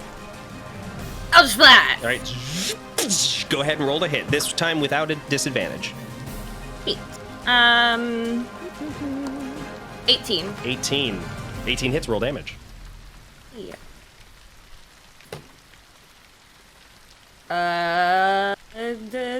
12. 12 points of damage. Beautiful. You fire this crackling arcane energy that is sparking and smoking that spins around and slams into this figure's back as they are sprinting away.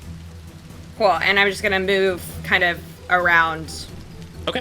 the tent. Gotcha. There. Are you trying to hide behind the tent? I mean, just get some cover if Okay, I can, sure, but sure. you know, not trying to like fully disappear. I gotcha. All right, next up is Xeris. In pursuit, rapier. All right, roll to hit with no disadvantage or advantage actually because the owl. Okay. I wish this owl had a name. I'm not giving it a name. It's a I tool. know it's a choice, but like I 22. wish 22 it hits. did. Roll damage. With sneak attack because you have advantage. Hey. Hey! Yep, true. So you get to add your sneak attack bonus, which I think is 2d6. Okay. 1, 2, 8. That's 7. Plus, what'd you say? 2d6. 2d6. And don't forget to add your dex modifier to that as well. Yep.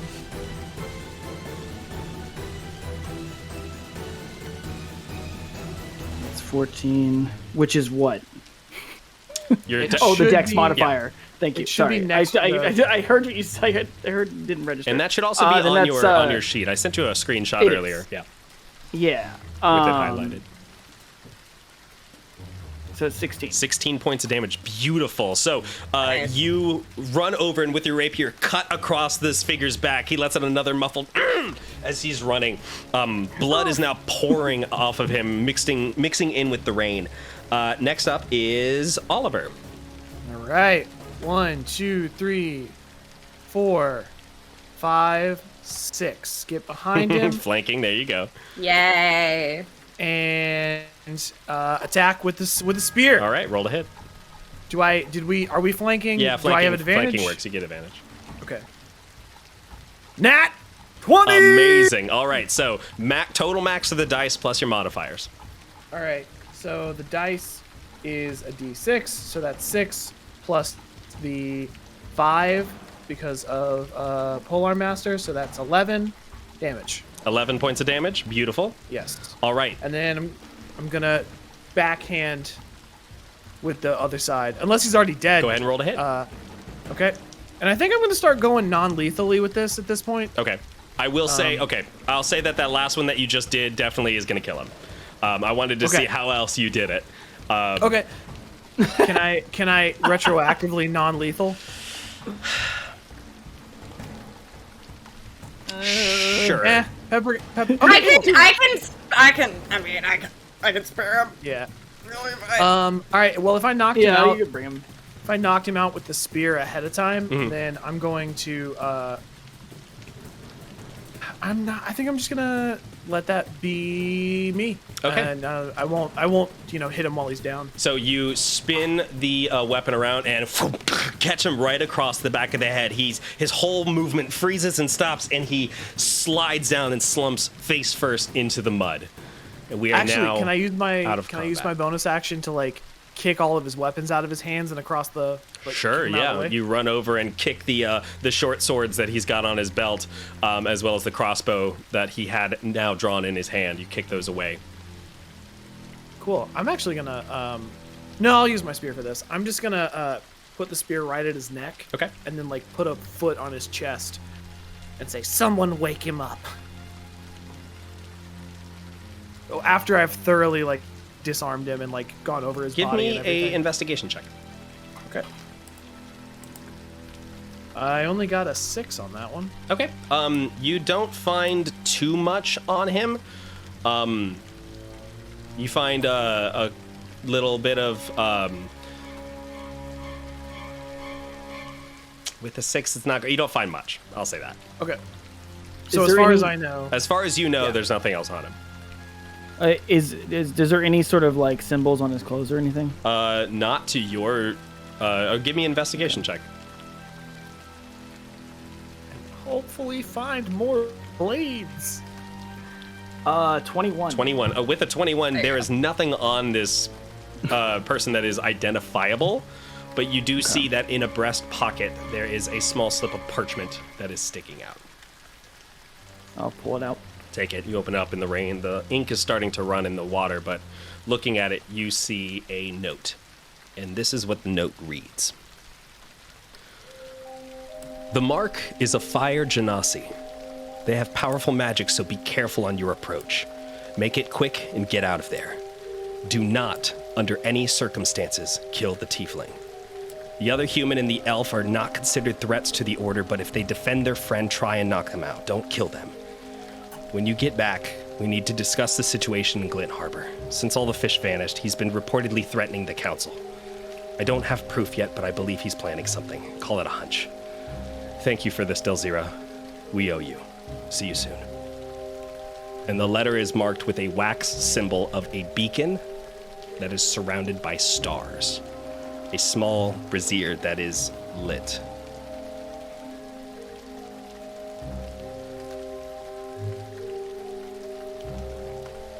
I'm gonna pocket it. Okay. Do you share that with anyone else? So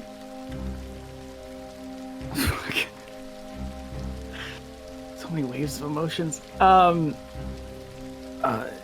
Yeah, it seems that they were contracted to kill Pepper. To kill me! Yikes. Yeah, do it I was pretty recognize the clear on your symbol? abilities as well. Give me a history check, Oliver. I was hoping you'd say.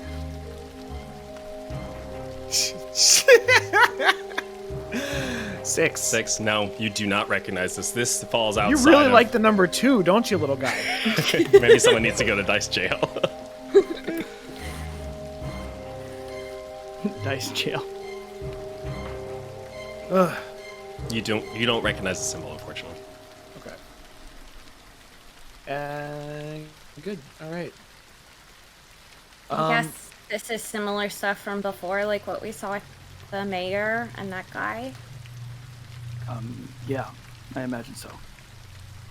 Let's what can I see this, like this assassin's face, get a name on, get a read on like race? Sure, yeah. Are we dealing with a human? Yeah. So you turn them over and pull off their mask, and you can see that they are a half-elf. Okay. They look slightly like punch drunk at this point, as they're slowly starting to come to. Just real quick, just real quick before I'm just gonna hog tie. Okay. Hog tie the just legs, hands, rope, etc. And then I'm gonna put the spear point back in front of their neck and just wait till they wake up. Okay, they slowly start to come to and look up and see the three of you, and eyes focus on Pepper, and then look back at the other two. Mentally, I tell my owl to like land on my shoulder menacingly. The owl fluffs up and hisses.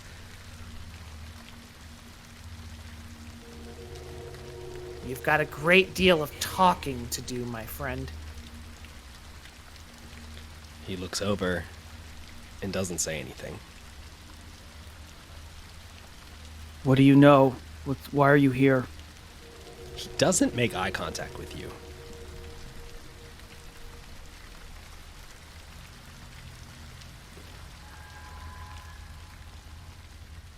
I don't think you understand.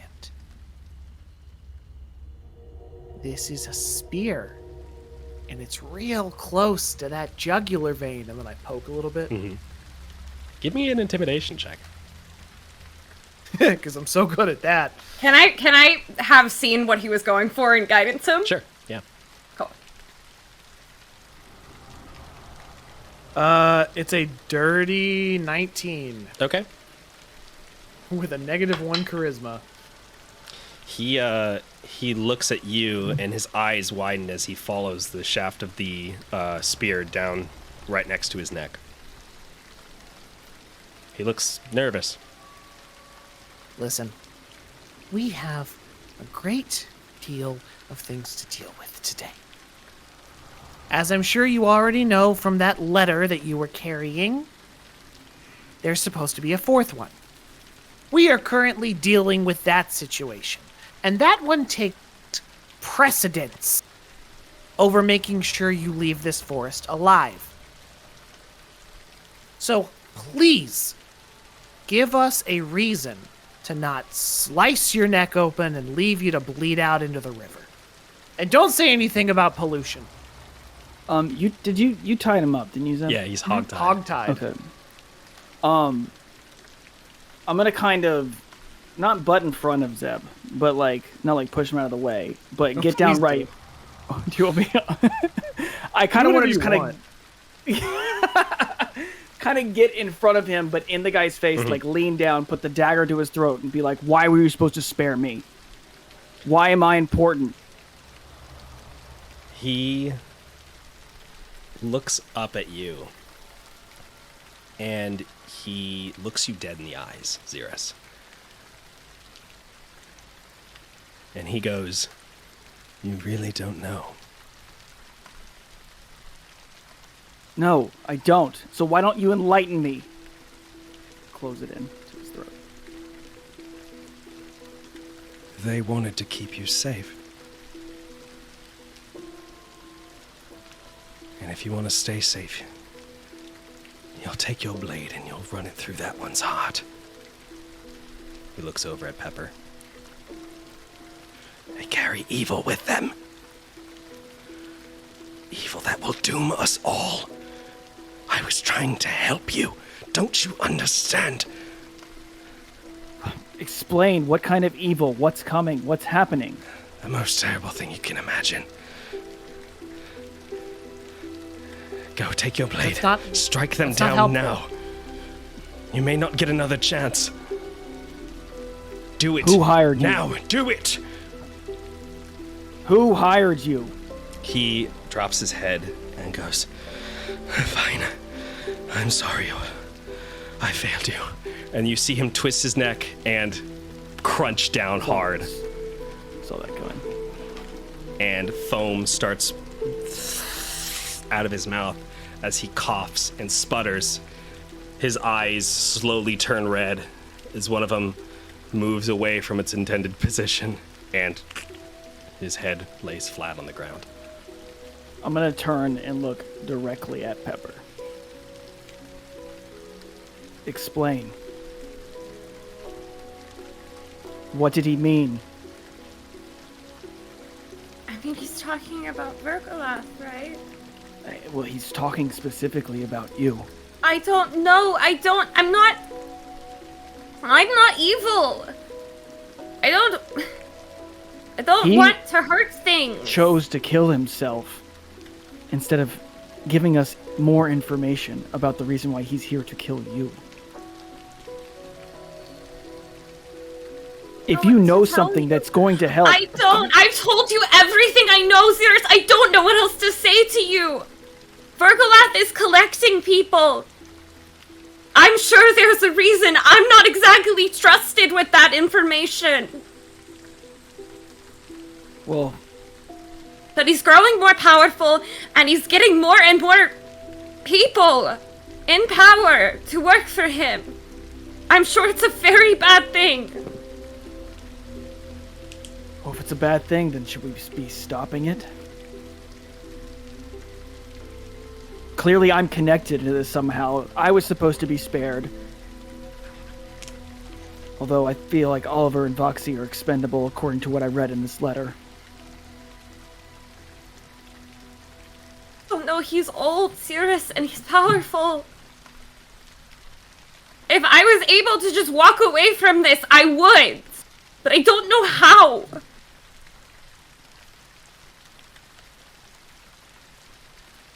Well, maybe if we work together, we can figure out how.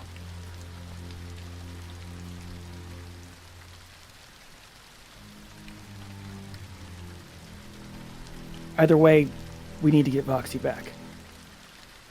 Yeah. I just don't know where I fit into all of this.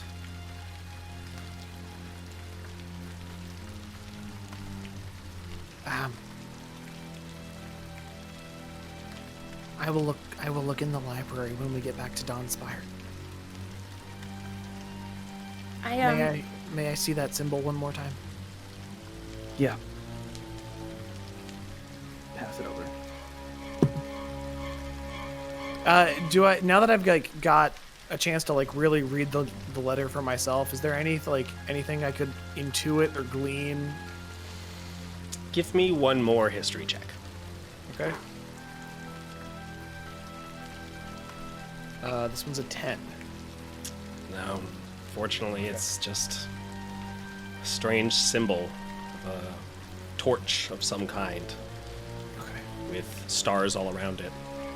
Lines are coming up off of the torch as if it's lighting something. And presumably this is a symbol associated with an order of some kind? Seems that way, yeah. Okay. Okay. I hand it back to him. Okay. What time is it? Are we sleepy? It's Are we late. going back to sleep? It's very late. It's probably 3 in Are the we morning. asleep now? You could probably go back to sleep. There is a body that is... blood's pouring out of his eyes still. Yeah. Let's let's look over it one more time. Okay. You do a thorough search. What with the 21 that he rolled earlier, you don't find anything else other than the note. You find that the short swords that he was carrying are coated with a kind of poison. But other than that, you don't find anything else. Okay. I'm gonna hand one of them to Xeris. Okay.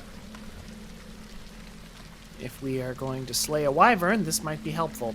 Be very Give me a nature careful check. that it's coated in poison. That one is a 13. You do know that wyverns, being venomous and having venom by themselves, they have a natural immunity to poison. I was gonna say, yeah. That sounds... If that's the case, Might be We said useful that there later was a- on, but you can hang on to it if you want. But it's not going to be Okay. particularly advantageous to use against the wyvern, unfortunately. yeah, that makes sense. Okay. I honestly, okay, if that's the case, there's a creek nearby. Yeah. I'm just gonna stick the blades in the creek. Okay. And just let them sit there for a little while. Are they good swords? Yeah, they're solid. They're well made short swords. The Okay. ecosystem of the river. Everything in there is dead. You see a bird He had a fly crossbow down and on it, land too. and then plop over sideways as it drinks from the creek. Oops. Didn't you say he had a crossbow on Yeah, him? he too? had a hand crossbow.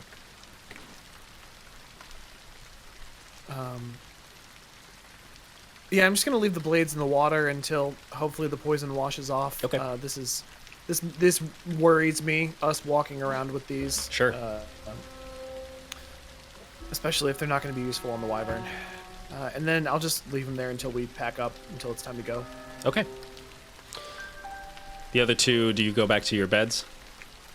Yeah. Xeris, you Yeah, I think- settle down, feeling a little shaken, obviously, given what has happened. And you notice that as you sit down, your energy feels a little zapped. Yeah, I was waiting for this. What was your normal 21 points of damage is now 20.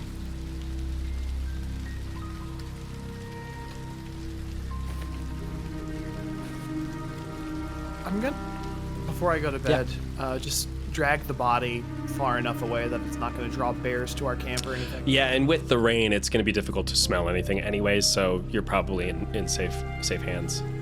Okay, cool. Pepper, you lay down to go to bed. Do you go into the vessel or do you stay out? Well, now I feel very pressured to go into the vessel. I'm very upset. Well, you were just attacked, and you do not remember anything else I happening think other what than is being attacked. Yeah. what is upsetting Pepper is the interaction with the assassin. For sure. That's what's getting Pepper right now. Okay. So go ahead and make your choice.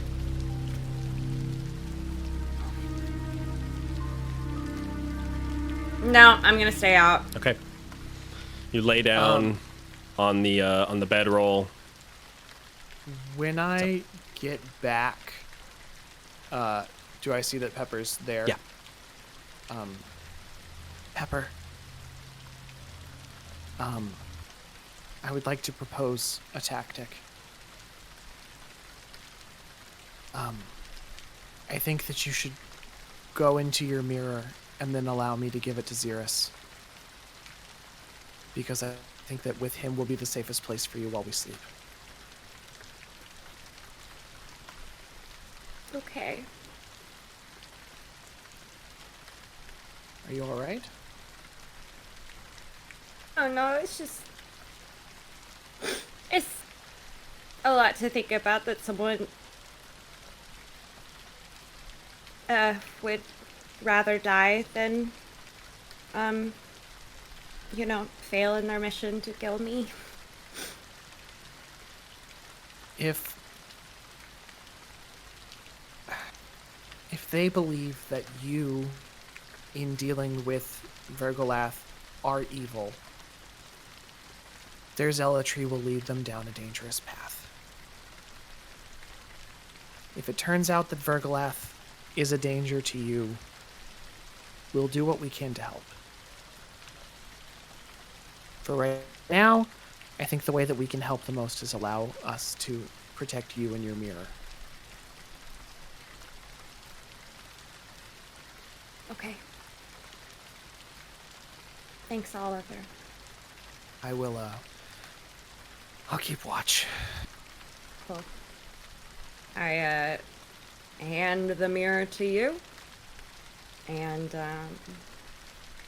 as I'm handing it over, open it up. Their form disappears in a matter of seconds, and almost like a vacuum sensation is sucked into the compact, which shakes in your hand briefly, Xerus, and then closes shut. Yeah, I'm just gonna... Is Xerus still awake? Oh, sorry, Oliver, you're holding it. Yeah. Xerus, are you still awake? Probably. Okay, you This is probably kind of you at the probably temple. heard that. Yeah. So Yeah. I'm just gonna poke my head into his tent and actually I'm gonna tap on the center pole first as like a way of knocking.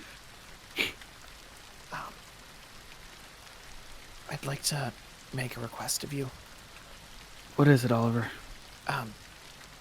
Pepper is in here. I think that close to you is as safe as they can be for the time being. Will you hold this tonight? Yeah. Hey, Oliver. Yes. So I'm thinking about my connection to all this, and do you think this symbol could have anything to do with that thing my parents are involved with that I talked about earlier? Could there... That's the only reason why I could say that I'm safe in all this, if this somehow ends up connecting back to them. I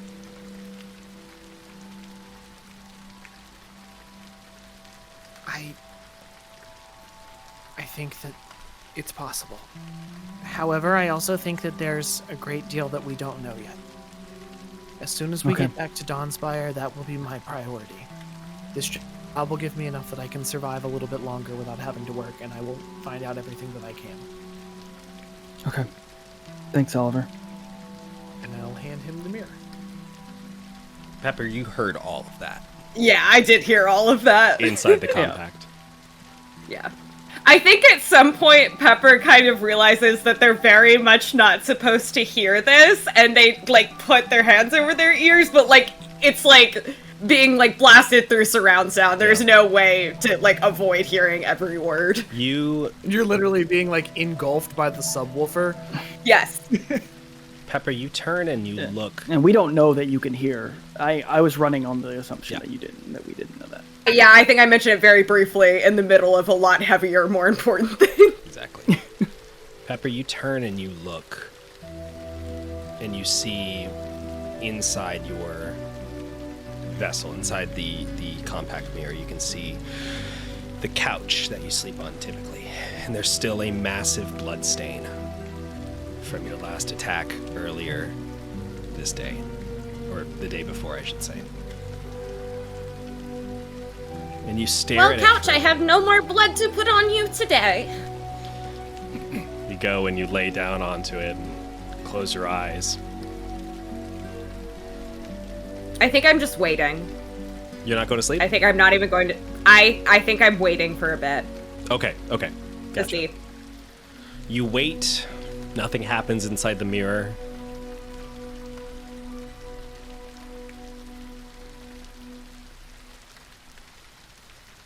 But you do hear the gentle sound of rain slowly stop. And after a little bit of time, you finally drift off to sleep. The two of you outside. You get up and it's a bright morning. The sun is shining. The birds are chirping above. And it feels like it is a beautiful day outside. Pepper, your morning is different. You suddenly feel a sharp pain in your chest and a flash of a leather-clad face. And you reach up and start grabbing onto your blankets and look around. It's okay. You look at the mirrors, look at your cushions on the floor. You look around your vessel and there's no one else in here. Reach over, you touch your chest. It's okay. No wounds. It must have been a dream.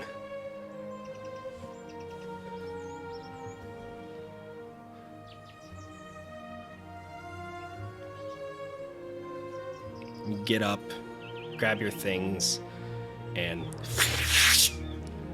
jump out of your compact mirror and land on the dust in the dirt next to Xerus, who is packing up his tent. Hi, Xerus! God, I'm never gonna get used to that. It's good to see you too. Just gonna hand the mirror back. Thank you. Ugh. Do I still feel poisoned? No, you actually feel remarkably better. Good. Whatever was in your Remarkable. system seems to have taken its time, but passed away at this point.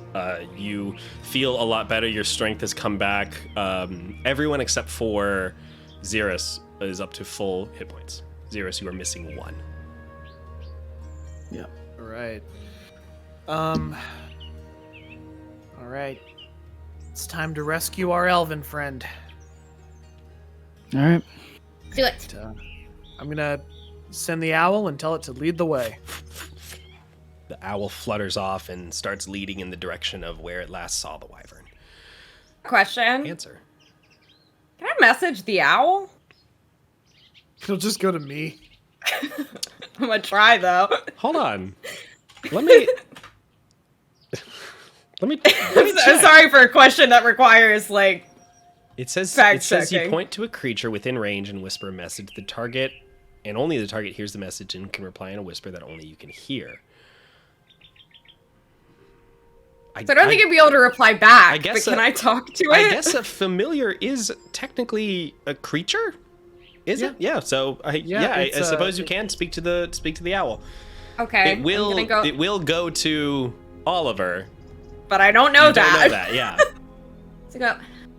Hello, Owl. I'm so sorry that Oliver has never named you, but I promise one day I will give you a name and love you the way that he chooses not to. No, you won't.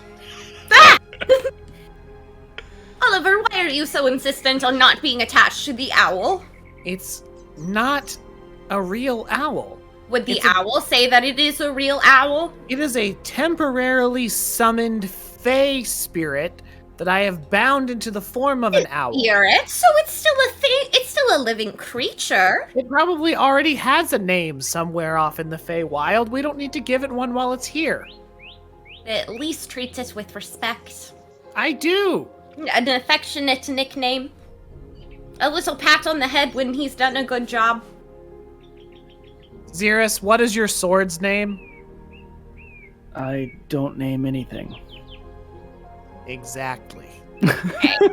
Oh, Can you imagine how heartbroken I would be if the longsword that I lost in the gullet of a bullet had had a name?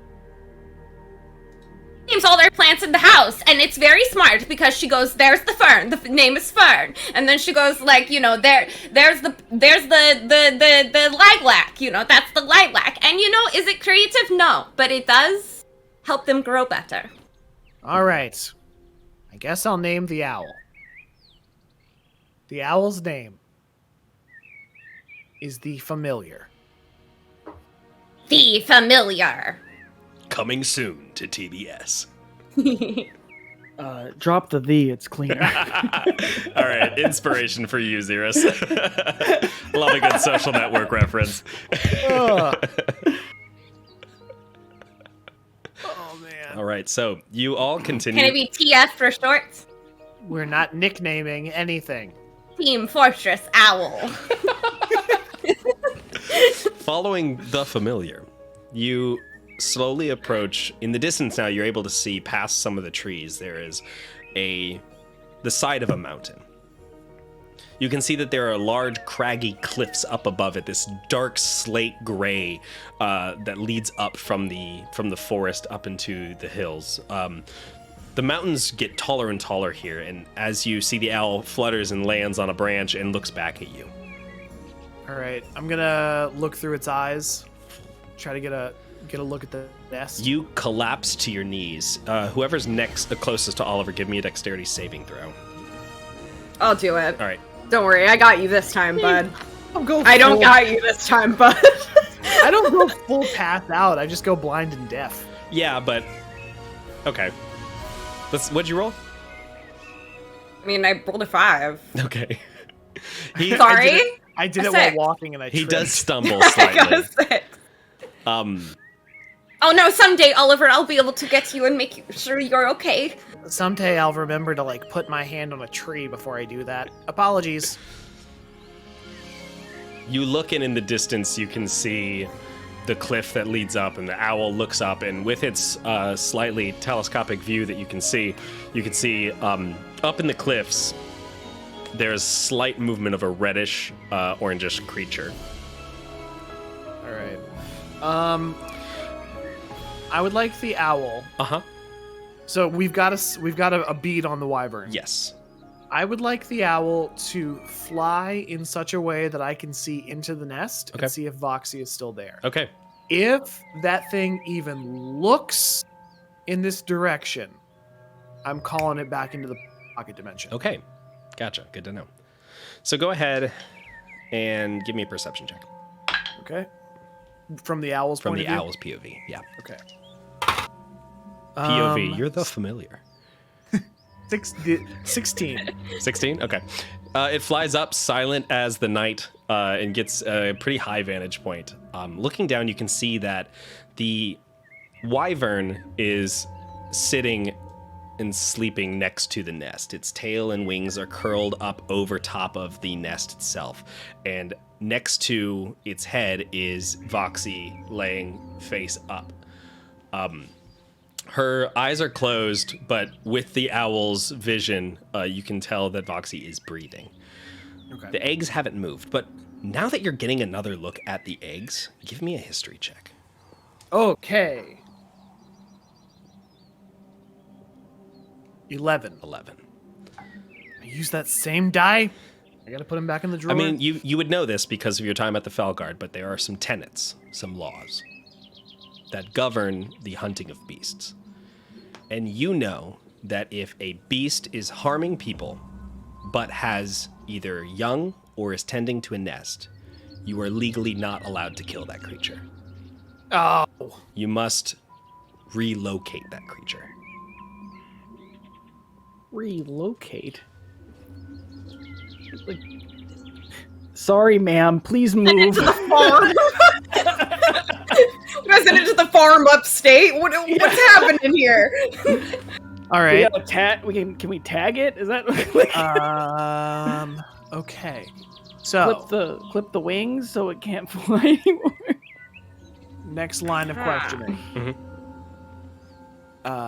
Can I either, check the map or get the owl to fly and see what's on the other side of these cliffs?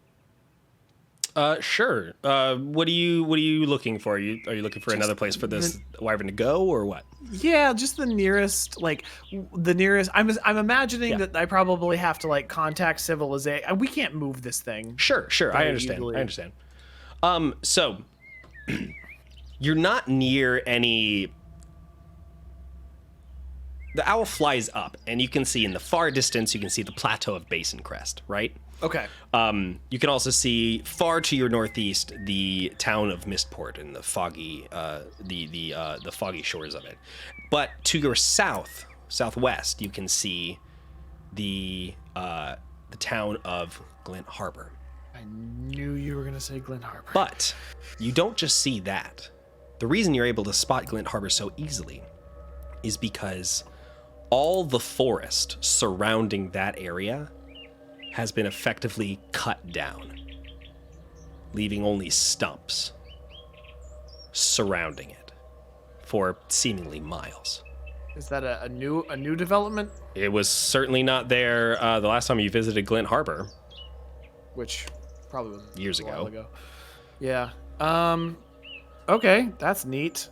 I mean, not neat in a good way, but it's, of interest. Mm-hmm. What's is there a protocol for what we do with this thing? Yeah, there is. So typically what you need to do is when you come across a situation where a monster needs to be relocated, you need to find a way to get the monster either... Oh, what's the word? I can't even remember. I'm completely blanking on the word. You need to basically tranquilize it or completely disable it in a sense that it can't fly away or escape or attack anybody. That could be tying it up. That could be rendering it unconscious. That could be any number of ways to disable the creature from being able to do anything. It cannot be permanent, however, so you can't cripple it, for instance. But if you were to find some way to get this creature tied down, then you would go to the nearest city, and almost all the cities in the Dueling Serpents have guild halls, or at least chapters, and there they will be able to go out to the point where the creature was and find it relocated to a new location. Typically, they work with their researchers to find new locations, and also work with the Druid Guild, the Moonlit Grove, to find suitable locations for creatures that are nursing or have young. Okay, so we don't have to move it ourselves. No. We just got to tie it up. You got to get it there. someplace where it cannot move and not attack anybody and is not going to escape. Okay. All right. In the at the risk of not having this owl for the fight, I'm going to scribble a little message. On Fellguard business, located wyvern at roughly this location. Sure. You're able to gauge where you are, basically. If you were to look on the map, which, speaking of, you've still got us on the battle map. Yeah, you know what? I'll move you over to the actual map, and I'll show it on the group so they can see it as well. So you guys are effectively... Oop, not midshore. You all are effectively right here. Okay. Cool. So just north of Glint Harbor. Cool. Oh, look! It's all those stumps that you talked about. So then the nearest guild hall would be Glint Harbor. Yep. Well, I don't like that based on everything that we've heard so far, but oh well. Okay, I'm going to scribble a little message basically we're about to fight this thing. Please either send someone to collect the wyvern or collect our bodies. Okay. and tie it to the leg of the owl and send it on its way. All right, the owl flies out, fluttering away.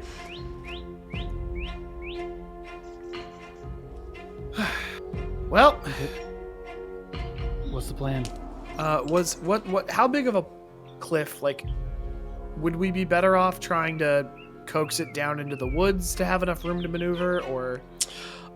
You get the feeling that the creature, because it is nesting currently, is rarely one to leave the nest unless it is hunting. Seeing as it just got something, it's probably not going to go anywhere anytime soon. Okay. So, I have my spell where I can find a thing, right? And I can try that twice. And if I can do it, I can hold it so we could be, if it works, I could hold it in place so we could go wrap real rope around it. And then that way when the spell fades, it would still be tied up. That's my contribution. Should we try to sneak? It in also and- won't be able to fly away if I do And that. grab Voxy just in case something goes south. Yeah, I think it's probably best to get Boxy out of the way. Yes. If you guys want to be prepared to brace it and tie it down, I can go ahead and see if I can sneak in and get her without waking the creature. Okay. So you. Well, I don't know if this is smart, but if we start these things at the same time, we start distracting the creature, that way you can run down and hopefully it will be focused on us over here, then you'll be able to get Voxy hopefully really fast and it won't notice you, and then you'll be able to come back and, I don't know, help tie it up more or something. As long as it doesn't wake up and stab us both with its tail. I would love for it to not to do that. I think this one sounds like a pretty standard. Just Ash and grab. yeah, Pepper, you hold it down. I'll draw its attention. Xeris, get Voxy out of the way, and then please come back for me. I really hope it works. I get 2 tries. Yeah. All right. Okay. So, Wait. waiting. I'm sorry, I'm thinking. You can go ahead with your. I'm just considering a thing for me. Okay, so who's going to be climbing? Are you all ascending the cliff? I believe so. Okay, I'm going to need. I'm for sure I'm ascending going to the cliff. need either. No, I'm going to need athletics check from everybody. Can I guidance myself? Yes, you can. Is that something you I can do? Great. And would you look at that, a nat 1. I don't suppose the owl Yes. saw a best possible route. You weren't looking for that. Thing that's more of. Okay. You were looking at the wyvern. You weren't checking the cliffside for Yeah, advantageous positioning. I got a 17. 17. I got a 16. Okay. Is there? Can I do anything to help? Unfortunately, no. So what this means is you two are going to make it up higher, and once we start the initiative for everything, Xeris is just going to have to wait a whole round before he can act. We'll say Okay. that. Okay. Can I put a little mage The hand rogue into Xeris' just sucks butt at and push him climbing. up? It's fine. Well, honestly, yeah, that's what it's. Wait, are you what kind of rogue are you? Well, actually, rogues get. Hold on. Yeah, I was gonna say if you're a thief, you'll have second story work. Yeah. That doesn't sound familiar, so I don't know. What kind of rogue are you? What's your archetype? I do have second story work. Okay, so that means that you get the ability to Amazing. climb faster than normal. Thanks, Seb. Climbing no longer takes cost extra movement because of your second story work. Archetype, your thief archetype. I'm gonna let you do advantage, so you can roll one more time. Okay. Do you have a climb speed now? Or is it just your It speed no is- longer I don't costs extra. Typically, climbing is half movement. Yeah, so it's Gotcha. regular. 19. 19. Okay, There so you go. you're up See, with that's the what I'm group. talking You're up with the about. group. In fact, There you're you go. further than the group is. As you are climbing up, you slip a little bit at the beginning, but then you grab a couple handholds and make your way up. And you are all now approaching the. You remember wyvern. that you can climb good, and then you I start remembered doing it. that I can climb good. All right. So Oh boy, here we go. we are going to go ahead and jump over to the battle map.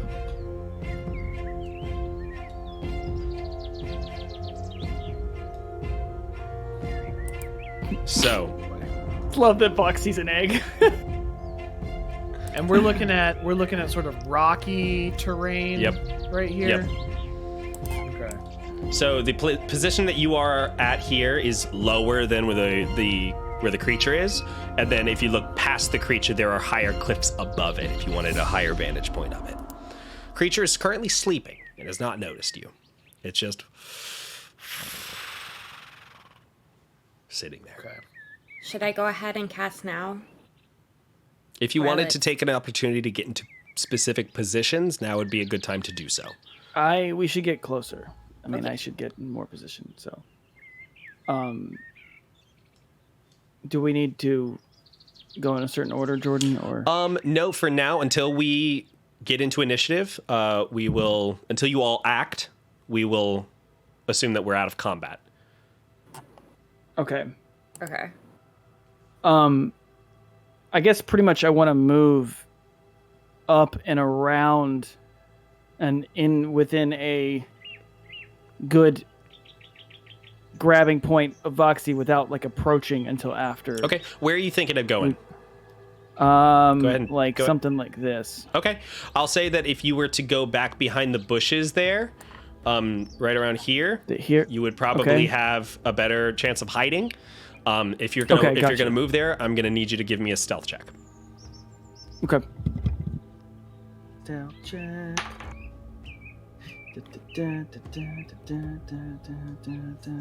18. Beautiful. Stand by as I roll this creature with disadvantage because they're asleep. Beautiful. All right. I would like to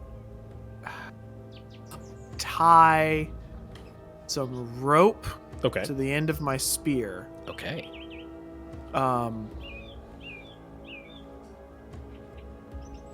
Just in case. Okay. Sure. You wrap it around, tie it tight. Yeah, and then I just want to like ideally use. That's not gonna work. No, I'll tell you what I'm gonna do. I'm gonna. We all know I'm not gonna sneak over, right? So I'm just gonna be there as the when and if the spell doesn't work, I'm gonna just be the obvious like, hey, that guy's here. Okay. Sure. You're gonna be the target, And the bait, yeah, as it and were. I'm just and then I'm gonna like just get a bag of caltrops ready. Okay. You prep those in one And hand just or in your belt so you can grab it easily. And whenever it gets towards me, I'm gonna use my action to toss a bag of caltrops in front of me, like ready in action. Sure. And hopefully it steps on them. You know, like throw it out right under its feet right when Okay. it goes towards me. Sure. Yeah. Are you gonna stay in that position where you're at? No. Okay. I am gonna wait until I see that Xerus is like in position because I know I'm this least sneaky guy. I'm just gonna move up ever so slightly to roughly right here. Okay. Go ahead and give me a stealth check. Okay. Can I cast guidance on him before he went? Sure. You guys are preparing. This is all in the planning phase.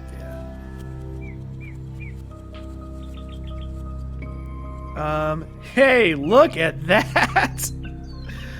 So I got a nat 1 and a nat 20. Amazing. So it's a 22 with the guidance. Okay. So there you go. You So I rolled with disadvantage because I have a big old chainmail shirt on. you settle in and wait, how much was it? It was a 22. 22? Okay.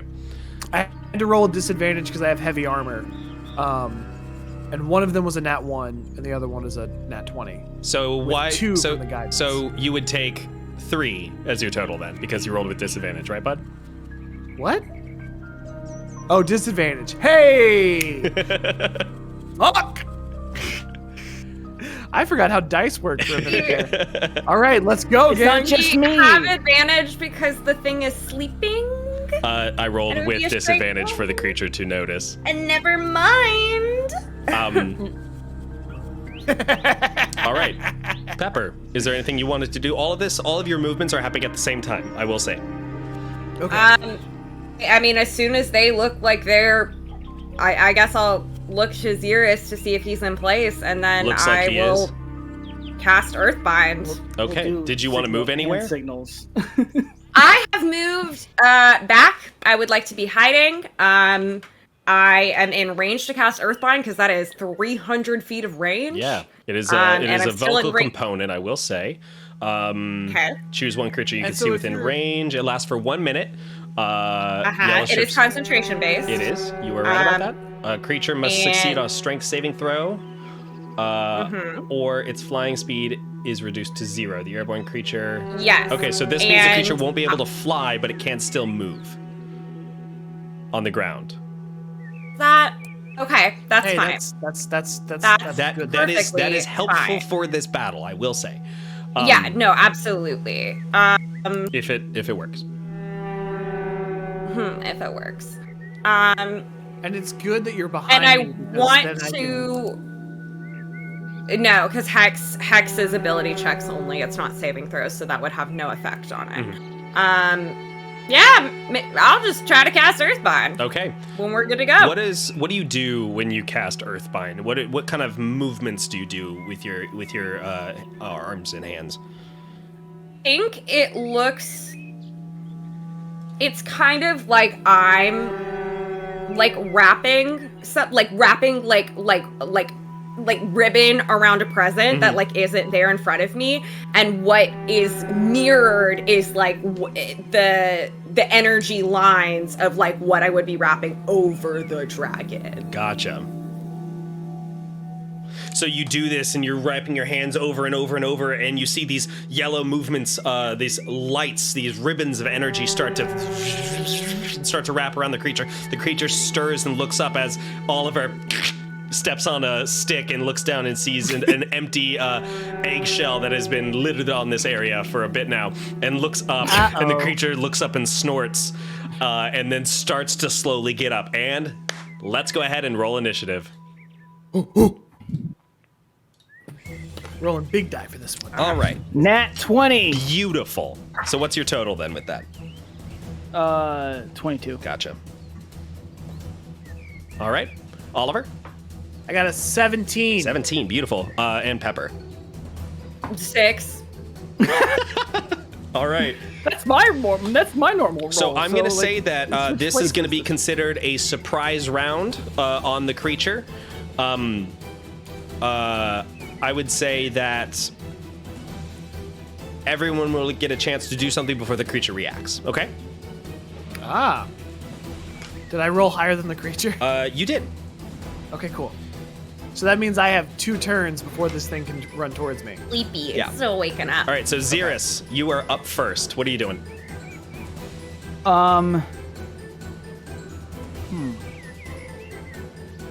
Well, because I know I can't get to her. Well, unless I use. Because can I use what is it? I get an additional movement. Would that? If you use your dash, yes, you do. Yeah. Does that double it, or is that just a additional? It doubles How's that? your movement speed. Yes. Doubles the movement. So Okay, you would use let's that see. as a bonus action, your dash. So you double your movement speed, so your total would be 60, I believe. Yes, that'll get me to her. Yeah, for sure. But if I do that, am I stuck there? That's the question. Oh, no. That is the question. You'll have You know a what? little bit left. Because you've got... But you'll have to do a athletics check to drag a limp body, which is very, very True. hard to do. Well, my thought is, and I'll see if I can't know. Can I do point on the map so you can see it? Yeah. How do I do that? You click and hold. Click and hold. Yep. Oh, so you can see that? Yep. Okay. So my thought is, if I come in here to grab her and then go this direction, because in theory, if Oliver's here, it's the distractions going that direction. Sure, That's my you theory. can certainly try.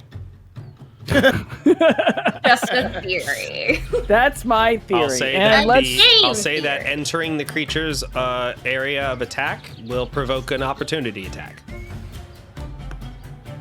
Entering and leaving. Entering and leaving. Well, right here is the within range of the. If I move to here, Yeah. to grab her, that's promoting that's an opportunity. Not attack if I leave that specifically there. space. Where are you going from there? I was gonna go like behind this bush with her if I Okay. could. Okay. If you cross, you'd have to go a bit wider because he's got a 10-foot reach. Gotcha. But go ahead. Okay, for the Let's sake see of if I brevity, can you pick go her and you up. grab it. Yeah, go ahead and give me athletics check. Let's just figure out if I can actually lift her up. Athletics. 9. 9. Unfortunately, you pick and you pull, and she doesn't move. She sort of shifts in the nest, but it seems like the way she's been placed, there are sticks that are like kind of holding her in place. Of course. Anything else you'd like to do on your turn? You still have some Can movement. Can I hide behind this bush? You can get back that there, too but you far? can't use your hide action. Okay. Okay, that's the end of your I'm turn. gonna retreat. Oliver, it's your turn. All right. How dangerous is it to be close to the edge? Pretty dangerous. You've got probably on either ends of these cliffs 15 feet of drop, and then if you roll poorly on your deck save, you're going to go tumbling down. Okay. All right. So I'm gonna go right here. This thing's awake. It is awake and it's shifting and go slowly time. getting up. Yeah. I'm just gonna try and gather as much of its attention as I can and throw a spear at it. You say, "Go Grey Hawks!" and throw your spear. Hawks! Go ahead and roll to hit. Caw! That is a 21. 21 hits. Roll damage. Right.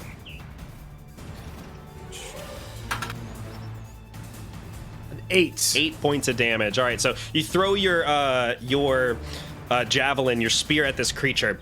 You said 8. 8. You can see that the spear goes and glances off of its shoulder and spins off into the distance. And you can see that a gash has been left on the shoulder, but it should have done probably way worse damage than it did. I'm gonna have to get under this thing and push again, aren't I? And then I'll use my bonus action to summon the spear back. It appears in your hand. I mean, looking at its chest, doesn't look like there's that many weak points on its chest. And we can't just like riddle its wings full of holes, because that's permanent. Alright. Well, Next up plan is... B, hold it down and hit it a whole bunch. Next up is the Wyvern, who is unable to react right now. So then following is that Pepper. So this would be the Earthbind. This is right? Earthbind, yeah. So Okay. has to make a strength saving throw against you. It have disadvantage because it is sleepy. You know what? Sure, I'll give it disadvantage on this first one because it's a surprise attack. Thank something, you. something, Pathfinder, flat-footed, etc., etc. Yeah, bullshit. Yeah. You're lucky because it saved on its one but failed on its other. So there's these ribbons that and then appear and slam into the ground, and the creature who lifts up with its wings goes and goes to lift up and then is slammed back down to the ground, taking no damage but is now held to the earth. Binded, if you will. Hey, Bound. yo. Yeah. All right, next up is, did you want to move anywhere? Oh no, I'm holding where I am. I am good to go. Gotcha. Next up is Xeris, top of the round. Cool. I'm gonna run back over and try again. Okay, go ahead, give me athletics check. I will shout out to the group. Nat 20. Beautiful. What? Go ahead. I don't know how long this will hold. Is Yeah. No worries, no worry. I'm not trying to tell you what to do one way or the other. So you grab onto Voxy and you pull as hard as you can. You hear the branches snapping and twigs breaking as you pull her up out of the nest. Where are you going to drag her? Keep in mind you moved. Let's see. What was it? How many spaces have you moved so far? I was here, right? Yep. 1, 2, 3, 4. Yep. So then you have. Are you using your bonus action to dash again? Yeah, I'll just Okay, use the bonus action. I to will dash. say, since you're dragging a body, it's going to be effectively difficult terrain, so you're going to be doing half your speed. Okay. Got 8 squares left. Okay. So you can go back where you were. Yeah, I'm just gonna go back where I was with Foxy. Okay. I'll move Voxy over to you real quick. Sorry.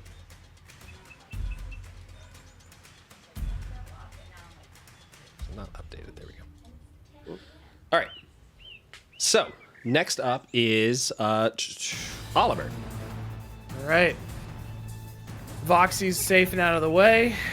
I'm just gonna go 1, 2, 3, 4, and I'm going to ready my action. Okay. Of the moment that this thing is about to step within range of me. Okay. I'm gonna throw the caltrops down, like right under its feet, so that it steps on them. What's the range on your throw? It's 5 feet right in front of me. Okay. So like, Go ahead and give me a intimidation check. We'll call it that. okay. Oh, you said it could still move, it just can't fly. Yep. You It did can't say fly. That. That's right. I was going to say it's bound, so It's bound to the earth. Yeah, so I can. It is mortal, like us. it is mortal. It is mortal. It says it doesn't say you can throw. It says you can spread as an action. So I'm assuming that means it has That's to be within right in front 5 of feet. me. Yeah. Yeah. So my plan is like get its attention, Mhm. have it come towards me, and when it gets right up to me, I know I'm still gonna get attacked. I'm just gonna throw these things under its feet Okay. and try to, stick it. Trip it up. Gotcha. All right. Yep. So go ahead and what was your intimidation? Oh, the intimidation was 7. 7. Unfortunately, you're not able to. It looks up at you and then looks at Voxy's body being dragged away. Oh, God oh, damn it. oh no! Bang, bang, bang, bang, bang, bang, bang, bang, bang, bang, bang, bang, bang, bang, bang, bang, bang, bang, bang. Well, you can't do that after you roll, buddy. Well, you didn't tell me what the intimidation was for. Okay. That was gonna be the next thing on my list. I'll- I didn't know I'll- I had to use my charisma for this. I'll do a roll for the wyvern when we get there. Okay. A second roll. The first one rolled above you. All right. So, anything else you want to do in your turn? Any movement? Nope. All right. Next up I've is already moved. Yeah. Next up is the wyvern, who is going to make a charisma saving throw. Bang, bang, bang, bang, bang, Let's bang, see bang, here. bang, bang.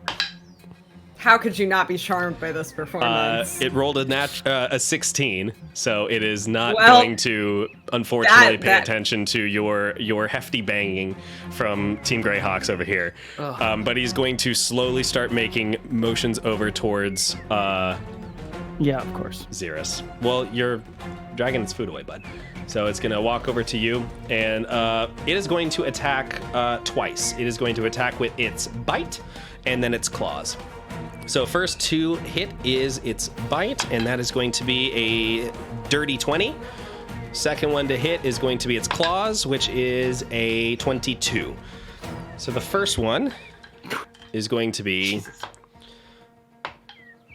8 points of damage.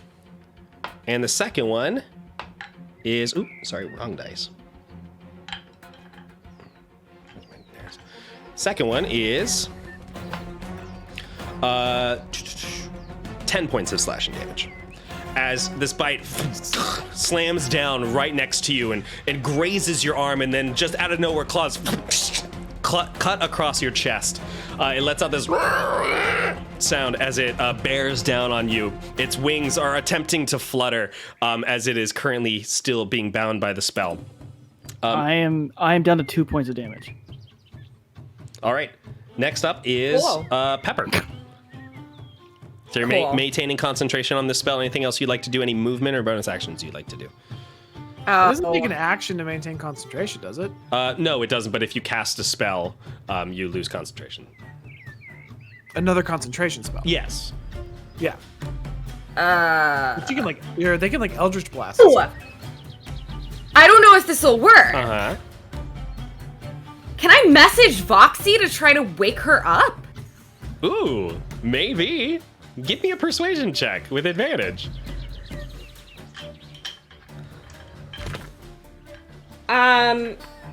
Oh, this could be good. This could be good. Dirty 20. All right, what do you say to Voxy? I go, Hey, Voxy, it's me, Pepper. I know you're mad at me, but you need to wake up right now. There is a wyvern in your face. I love you. You see her sort of shift and turn and look at you. It seems like her movement is hindered for sure, given whatever toxins are now flowing through her body. But she's currently awake. You have succeeded in that. She doesn't have any of her weapons on her, though. right.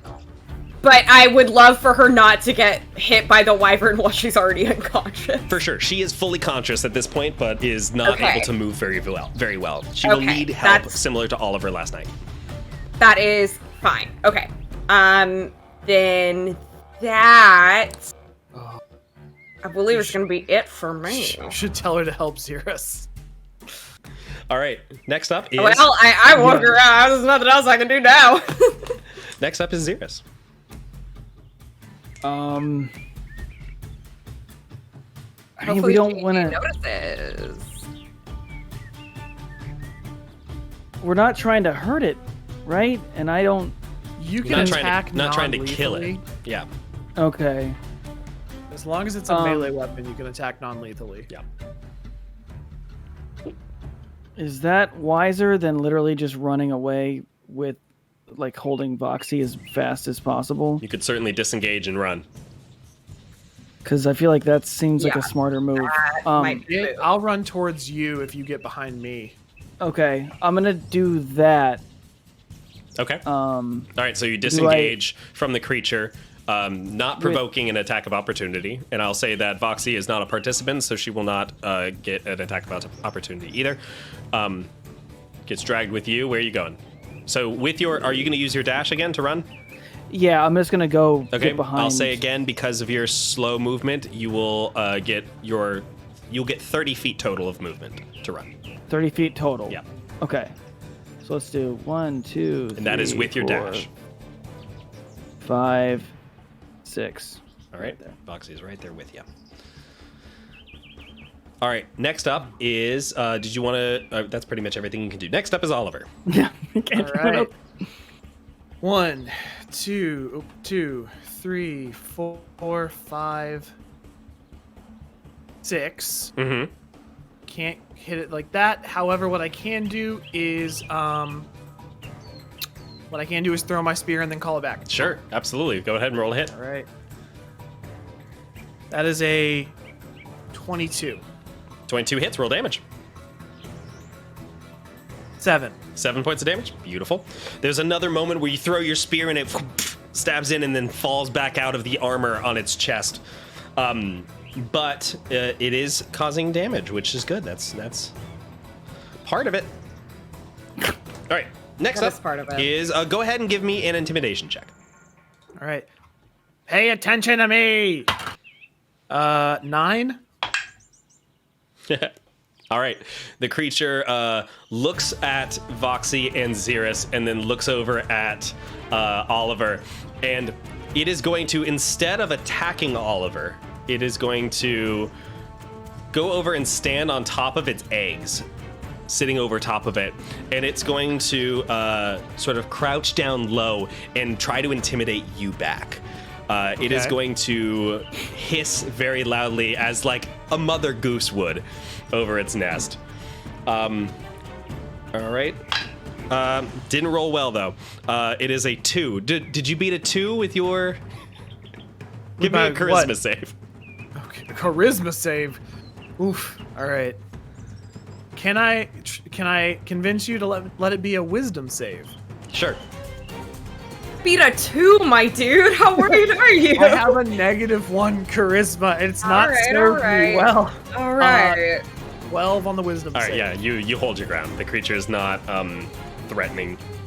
Well, it is, but it's not like you're not scared of it in this moment. Okay. All right, next up is Pepper. I would like to take my action and full movement Okay. to get all the way over here. Okay. And I'm going to be like, Voxy here! And I'm gonna try to get the crossbow and longsword to Voxy. Okay. You can do that easily from where you are. Give me a dex. Okay. No, you don't need to roll. You're just tossing it 10 feet. So you do that over to Voxy, who just sort of limply reaches for it and grabs onto her bow. Anything else you'd like to do? I mean, that's gonna be it for me, I think. So. All right. Top of the Here we round go. with Xerus. All right, Xerus, what you doing, bud?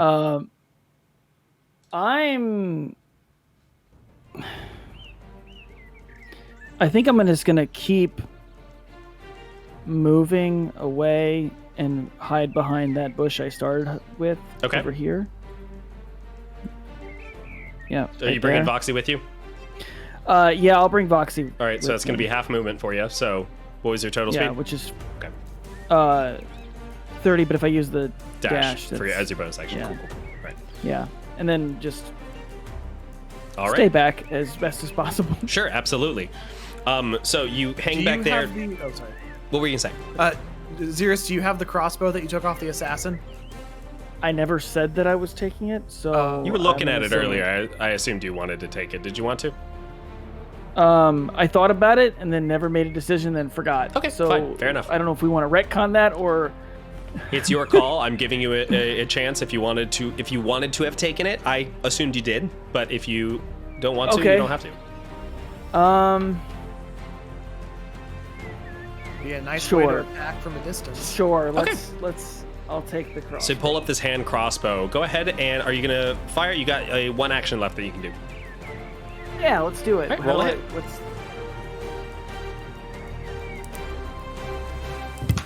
What's the? All right, so it's a light crossbow. It's going to be 1d8 plus your dexterity. For damage, you would add your dexterity bonus to the attack to hit. To the attack. Okay, then I got 6. 6 misses, Did you add your unfortunately. proficiency? So, I'll say that even with proficiency, you won't be able to get it. Yeah, that's you it. fire I this rolled a 2. crossbow, but Voxy shifts slightly in your arms, and the shot goes wide. All right, next up is Oliver. All right, we're doing it. Oh boy, okay. 1, 2, 3, 4. I'm going around the back. Uh-huh. And I'm gonna attack non-lethally with the spear. All right, roll to hit. Up close this time, so I'll have the backhand as well. Uh-huh. This is a 19 on the 19 blade. hits, roll damage. wow. 7 with the blade. 7 points of damage, cool. Yep. Backhand strike is a it's a 15. 15 unfortunately misses. Okay. There is That's me. a blade that cuts across it. The creature lets out a roar and then turns back to look at you, its wings beating effortlessly. It looks you dead in the eyes, and it is very upset with you. It is going to now go ahead and make 2 attacks on you, one with its bite, one with its claws. First attack is with its bite. That is a 18 to hit. Second one is I'm gonna cast shield. shield. Okay, so what's your total AC now? My total AC is now gonna be a 23. 23. Okay, you are able to successfully fend off both attacks as the jaws bite down right next to you as this shield appears over top of you, and then the claws scratch across the this glowing effervescent shield that has now appeared around you. There are these light lines that shine off of it as it hits it. Next up is Pepper. I was thinking about how much I like the word effervescent. Cool. I'm going to just scoot back a little bit over here. And I will Eldritch Blast it. Okay, that's gonna be half your movement to climb up there, I will say. Oh, never mind. I'm gonna stay where I am. Okay. Oh, actually, Great. no, sorry. Okay, so earlier you would have had to do it. We're not going to do it anymore. If you want to climb higher than where you are, you can stay on that same ledge, so you can move where you wanted to be. Oh, okay. Sorry. Yeah, you're fine there. Cool. Then I had leftover movement. I think I could have gotten it. It's fine. That's all right. I will. Yeah, I'll go try to Eldritch Blast it. All right, Natural roll a hit. 20. Natural 20, beautiful. So add your total amount of dice, your max dice, plus your modifiers. That is a 15. 15, amazing. So this energy blasts into the creature. As its back is turned, as it's facing Oliver, you see this line cut across its back. It lets out this horrible shrieking sound as one of its wings flaps, trying to get this off. It looks like your magical attacks seem to have done more damage than any of the bludgeoning and slashing weapons have in the past. Yeah, that makes sense. We're running into a lot of those lately. It's almost like you fight monsters for a living. I know. I really got to learn more spells. The creature is looking furious, and you look down and you see Voxy is slowly getting to her feet, holding her bow in her hand. She looks over at you, Xeris, and looks at Pepper, and then sort of holds her gaze for a moment before looking back at the wyvern. She is not going to be able to attack during this turn, but she's now standing. Next up is Xeris. She can't do cure wounds. All right, I'm just gonna crossbow it up again. All right, go ahead and roll to hit. God damn it! Nat 1. Unfortunately, same deal. Have you used the crossbow yet? You do have an inspiration if you wanted to reroll. I gave it to you for social network. That's right. I'll reroll. Okay. Let's do that. And you also have the coin. Yeah, but I'm almost dead, and it's gonna literally kill me if I roll it. Sorry. Damn it. Okay. 12. 12 unfortunately misses. The arrow glances off its scaly hide. Do you want to move anywhere? You are now no longer tied to Voxy. Okay, I want to hide. Okay, so you all use I your wanna bonus action to hide. You are no longer visible to the creature. Next up is Oliver. All right. We're hitting them. We're single combating again. Mm-hmm. All right, roll a hit. Spear, flip, With the smack. 2, yeah, let's see it. Constantly non-lethal. Got it. Spear, flip, smack. Hey, your boy's got another nat 20. Boy, Dang. see it. I love it. That's like the third nat 20 tonight. I love to except see it. one of them I also rolled a nat 1. So. All right, go ahead and give me your max die plus your modifiers. Max die plus modifiers, that would be 11 damage. All right. And then the backside. That's not going anywhere. It's a 9. Okay. The first hit, you stab up with the spear, thrusting straight into its chest. It lets out a roar. It reaches down and slams the javelin out of your hand. And with a bonus action, you appear it back in your hand, ready to fight another day. Anything else you wanted to do? Unless I stole your bonus action from you. If not, you still have it. The backhand strike was the bonus action. It's all good. No worries. Flavor. Yeah. All right, next up is the wyvern, who is very upset with you, Oliver. Is your shield still active? Or does it Not go away anymore, after no. the round? Cool. The beginning of my next turn, which just happened. All right. It is going to rear back, and the first thing that's going to do is attempt to bite you. That is going to miss with a 11. And now you see it sort of crouch down, and this tail appears back behind it, and you can see this almost like stinger that's like a scorpion stinger on the back, and it's going to go straight for you. And that is going to be a 14 to hit. Does that hit? It does not. It goes, slams into the ground right next to you as you roll to avoid it, and it pulls back the stinger, and you can see this dripping mess of poison coming off of it. It is not going to move from its position. In fact, it's going to crouch lower over its eggs. Next up is Pepper. Eldritch Blast again! Go ahead and roll a hit. You're not gonna believe me. Are you kidding me? Another nat 20, I promise you. Beautiful. All right, give me the total. Same die. What was the same Same total? die. And you know what? This is my worst die. I say it. This is my worst one. Pepper kicking ass brings up their hands and this crackling energy, this bright orange and red and yellow energy flies from their chest and slams into the creature, cutting another dark line across its back. Go ahead and what's the total? 15. 15. All right. And again, the same hit is very, very powerful compared to the other martial weapons that are being used against it. All right. Next up is Voxy. Is going to get up and look over at you, Xeris, who is struggling to stand up with blood pouring out of your chest, and she is going to reach over and cast Cure Wounds on you. So that is going to be a D8. Let's see here. Oh no, she's got that -1 wisdom mod. She does. So that's going to be a total of 4 points of hit points that get brought back to you. That's better than nothing. Yeah. All right. She is not going to move from her position. She's going to stay where she is. Next up is Xeris.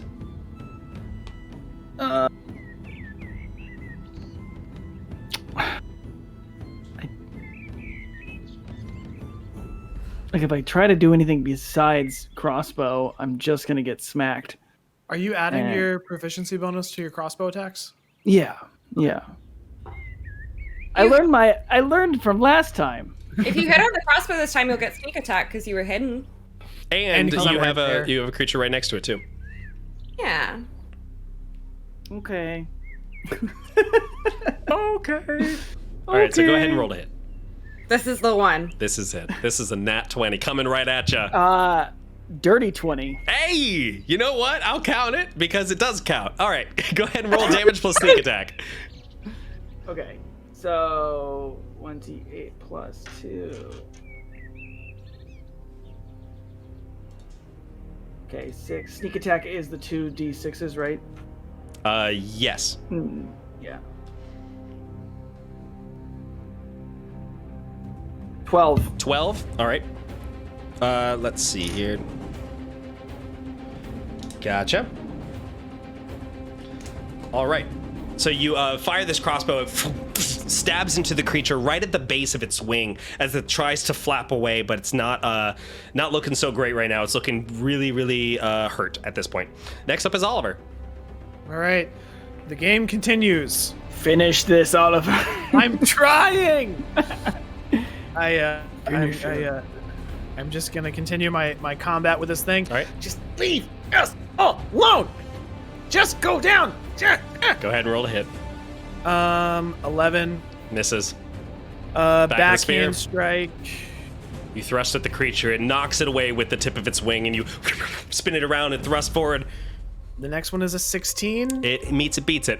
All right, go ahead and roll damage. 8. 8, gotcha. All right, the creature smacks the first attack away, but the second one goes up and you see it hit right into the creature's face. This one, you see a couple teeth get shattered in its mouth as it lets out a roar. I'm keeping those. Next up is the creature, unless you wanted to move anywhere.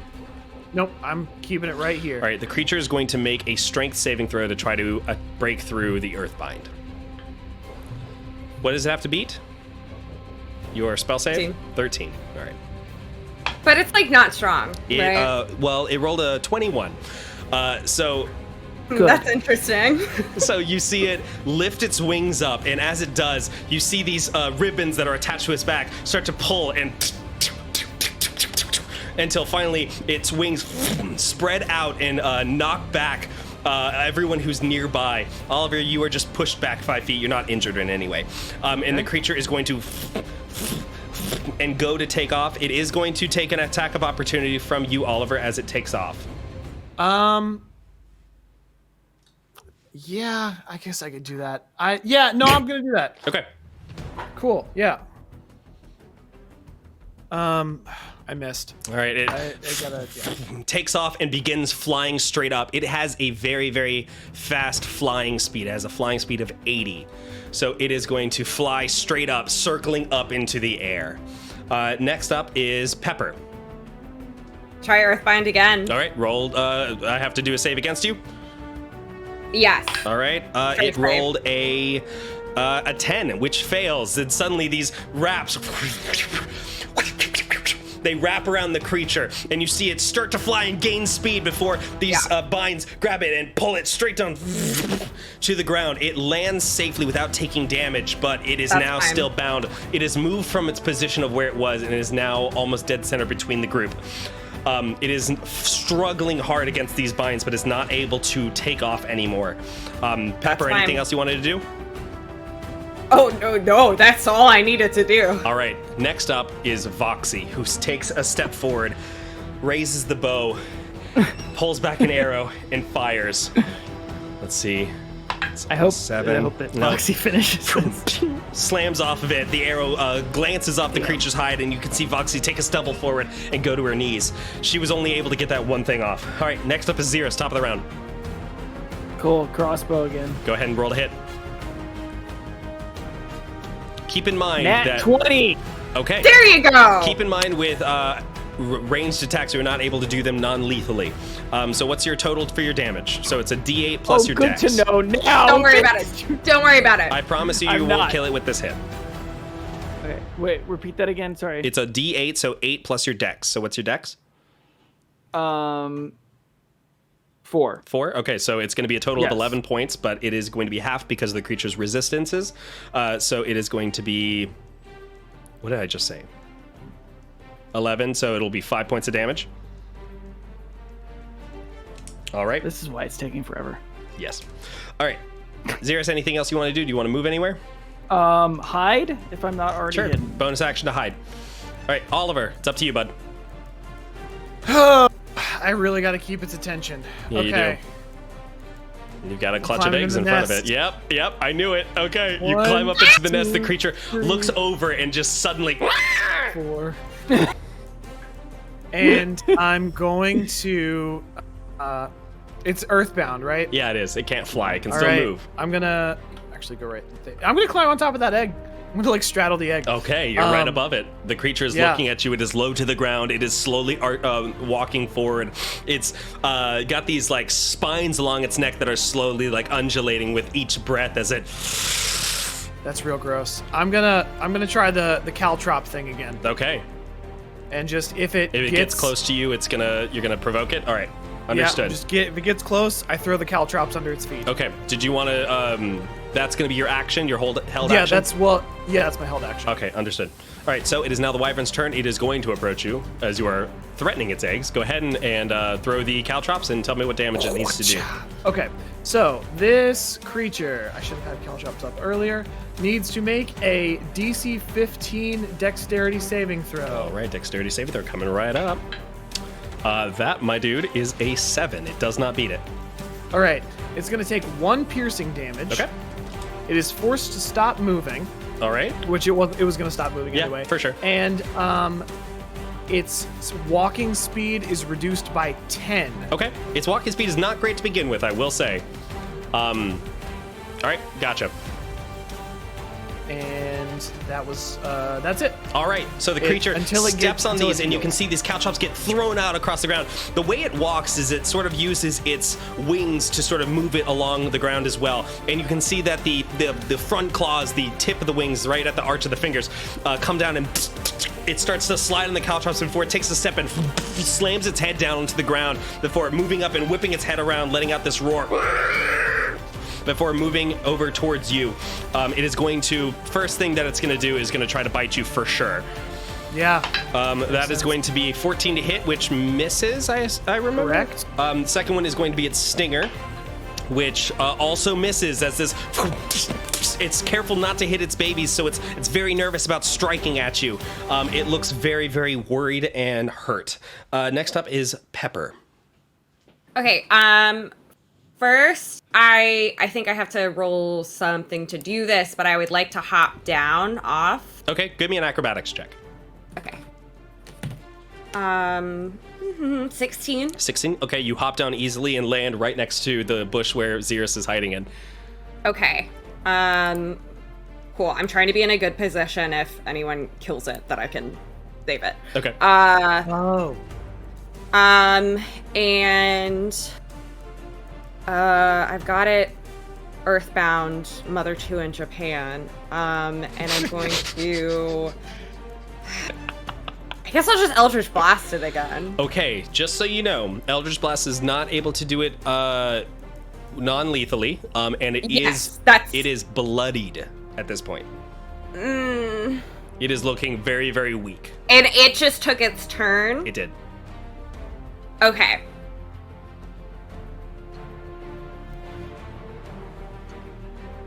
I mean, I can start bringing it back the other way if we want. I'm just gonna Eldritch Blast it. Okay. I'm just gonna do it. Are you sure? Well, I can spare it. All right. I spare the dying. Go ahead and roll to hit. So I can. Well, now I feel guilty. Go ahead and roll to hit. Well, now I feel like I'm making a mistake. You made a confident statement, and I'm gonna hold you to No, it. now I feel guilty about it. Go ahead and roll a hit. Roll. What is this even? I swear to God, if you just rolled a nat 20. Are you kidding me? No, it's a different die too. It's just...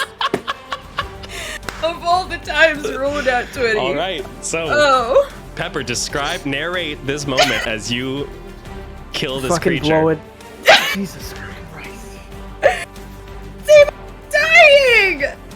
Let me look up spare the dying real fast. It stabilizes it. Yeah. I wanna look at it real quick. That's an action. Okay. So first off, describe how you kill it. Okay. I have Eldritch Blast, and I see that it's really bloody. And I'm like, well, I can just get one more shot off on it, and that'll like knock it down enough for then, Xeris or someone to come in and do the final knockout. And I'm waiting, and it's like kind of wiggling around. I'm like, oh, I'm just gonna get like the tip of its wing, and I get its head. It raises its head and roars, and this cuts its way across its chest before the creature lets out a and oh no! And I run over, collapses and on the ground. Okay, I will run over and you cast Spare the Dying. Yeah. These lights come down off of your palms and land on the creature, and the creature becomes stable and is now currently unconscious. You can hear its as its breath is slowly stabilizing and coming to, and we are now currently out of combat. Oh, guys, no. I'm just too good at magic. I sort of like, I stop, I like self-assess and realize that I didn't get hit once in that whole fight, and go, all right. And I start tying it up. All right. Spending some time, you take your wraps and loop it around the creature. You tie it down using some stakes to really notch it down to make sure it's not going to go anywhere. You bind its wings together close to its chest so it can't reach up and fly away. After about 30 minutes or so of doing this, the creature starts to slowly stir, but it seems like it's unable to move from its position. Can I pet it with Mage Hand? Sure. What does your Mage Hand look like? My Mage Hand is what does my Mage Hand look like? I've never thought about it. I guess it's like similar in that it's like, like Spectral Hand. It's like the pink and the orange colors. Sure. But it does have really good nails. It has great nails. Nice French tips as it slowly goes over and just pats the top of its head as it and slowly is trying to move but can't inside the binds that hold it down. You slowly run your hand over its scaly head. Voxy collapses down to her knees and sits back and goes, What happened? You were grabbed up by that thing, and then we came up here and got you. And nothing else important happened today. We have a lot of things to fill you in on, Voxy. Serious, give her coin and her stuff. Oh. Yeah. Here. You go over and you hand her her short swords and the coin. She takes a look at it and she sees the new bloody thumbprint on it. And she goes, I guess everyone's getting a taste of it, huh? I Something told like that. I told Xeris to attune to it because I didn't think I should have it. She looks at you and then looks away and says, thanks, Xeris. And she takes the coin and puts it in her pocket.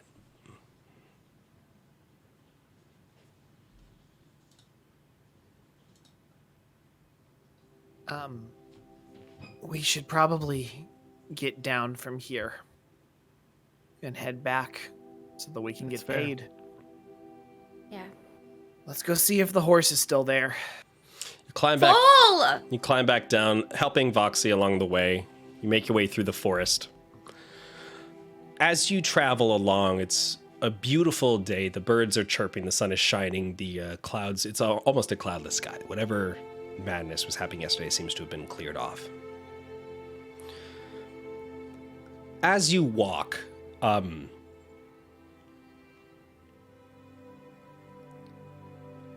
Oliver, your mind jumps back to what you saw through the owl's eyes of the countryside of the Amber Coast, almost obliterated. These tree stumps and dead trees and branches all looking like almost hands reaching up out of the ground, and a decimated landscape. And you look at the blooming nature around you, and it hurts a little bit to think about what's going on down in the south. Yeah. And then you think about the wyvern. Give me a nature check. That one. It's difficult to think about anything else other than how tough it must be out in the wilds here, especially when trees are being cut down.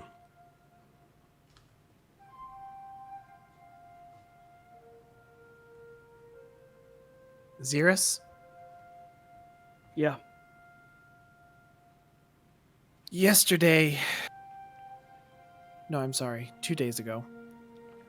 We had a conversation where you and Voxy had an interest in taking down this baron at Glint Harbor.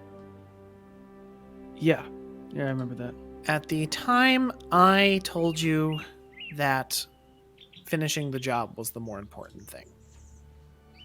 Mm-hmm. And though I still have grave concerns about the four of us being able to take on what seems to be a very powerful crime boss, I think someone in Dawnspire needs to know about what's happening in Glyn Harbor. Between the letter that you found on the assassin, the information from the highwayman and from that dragonborn fellow, and what I saw through the eyes of my owl, there's a great deal of trouble going on over there. I think perhaps we should alert someone. I'm in. Foxy goes, I'm in.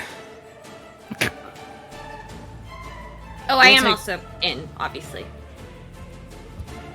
Now let's go get paid. And that, ladies and gentlemen, is where we're going to end our session of the Fellguard. Episode 5, Carried Away.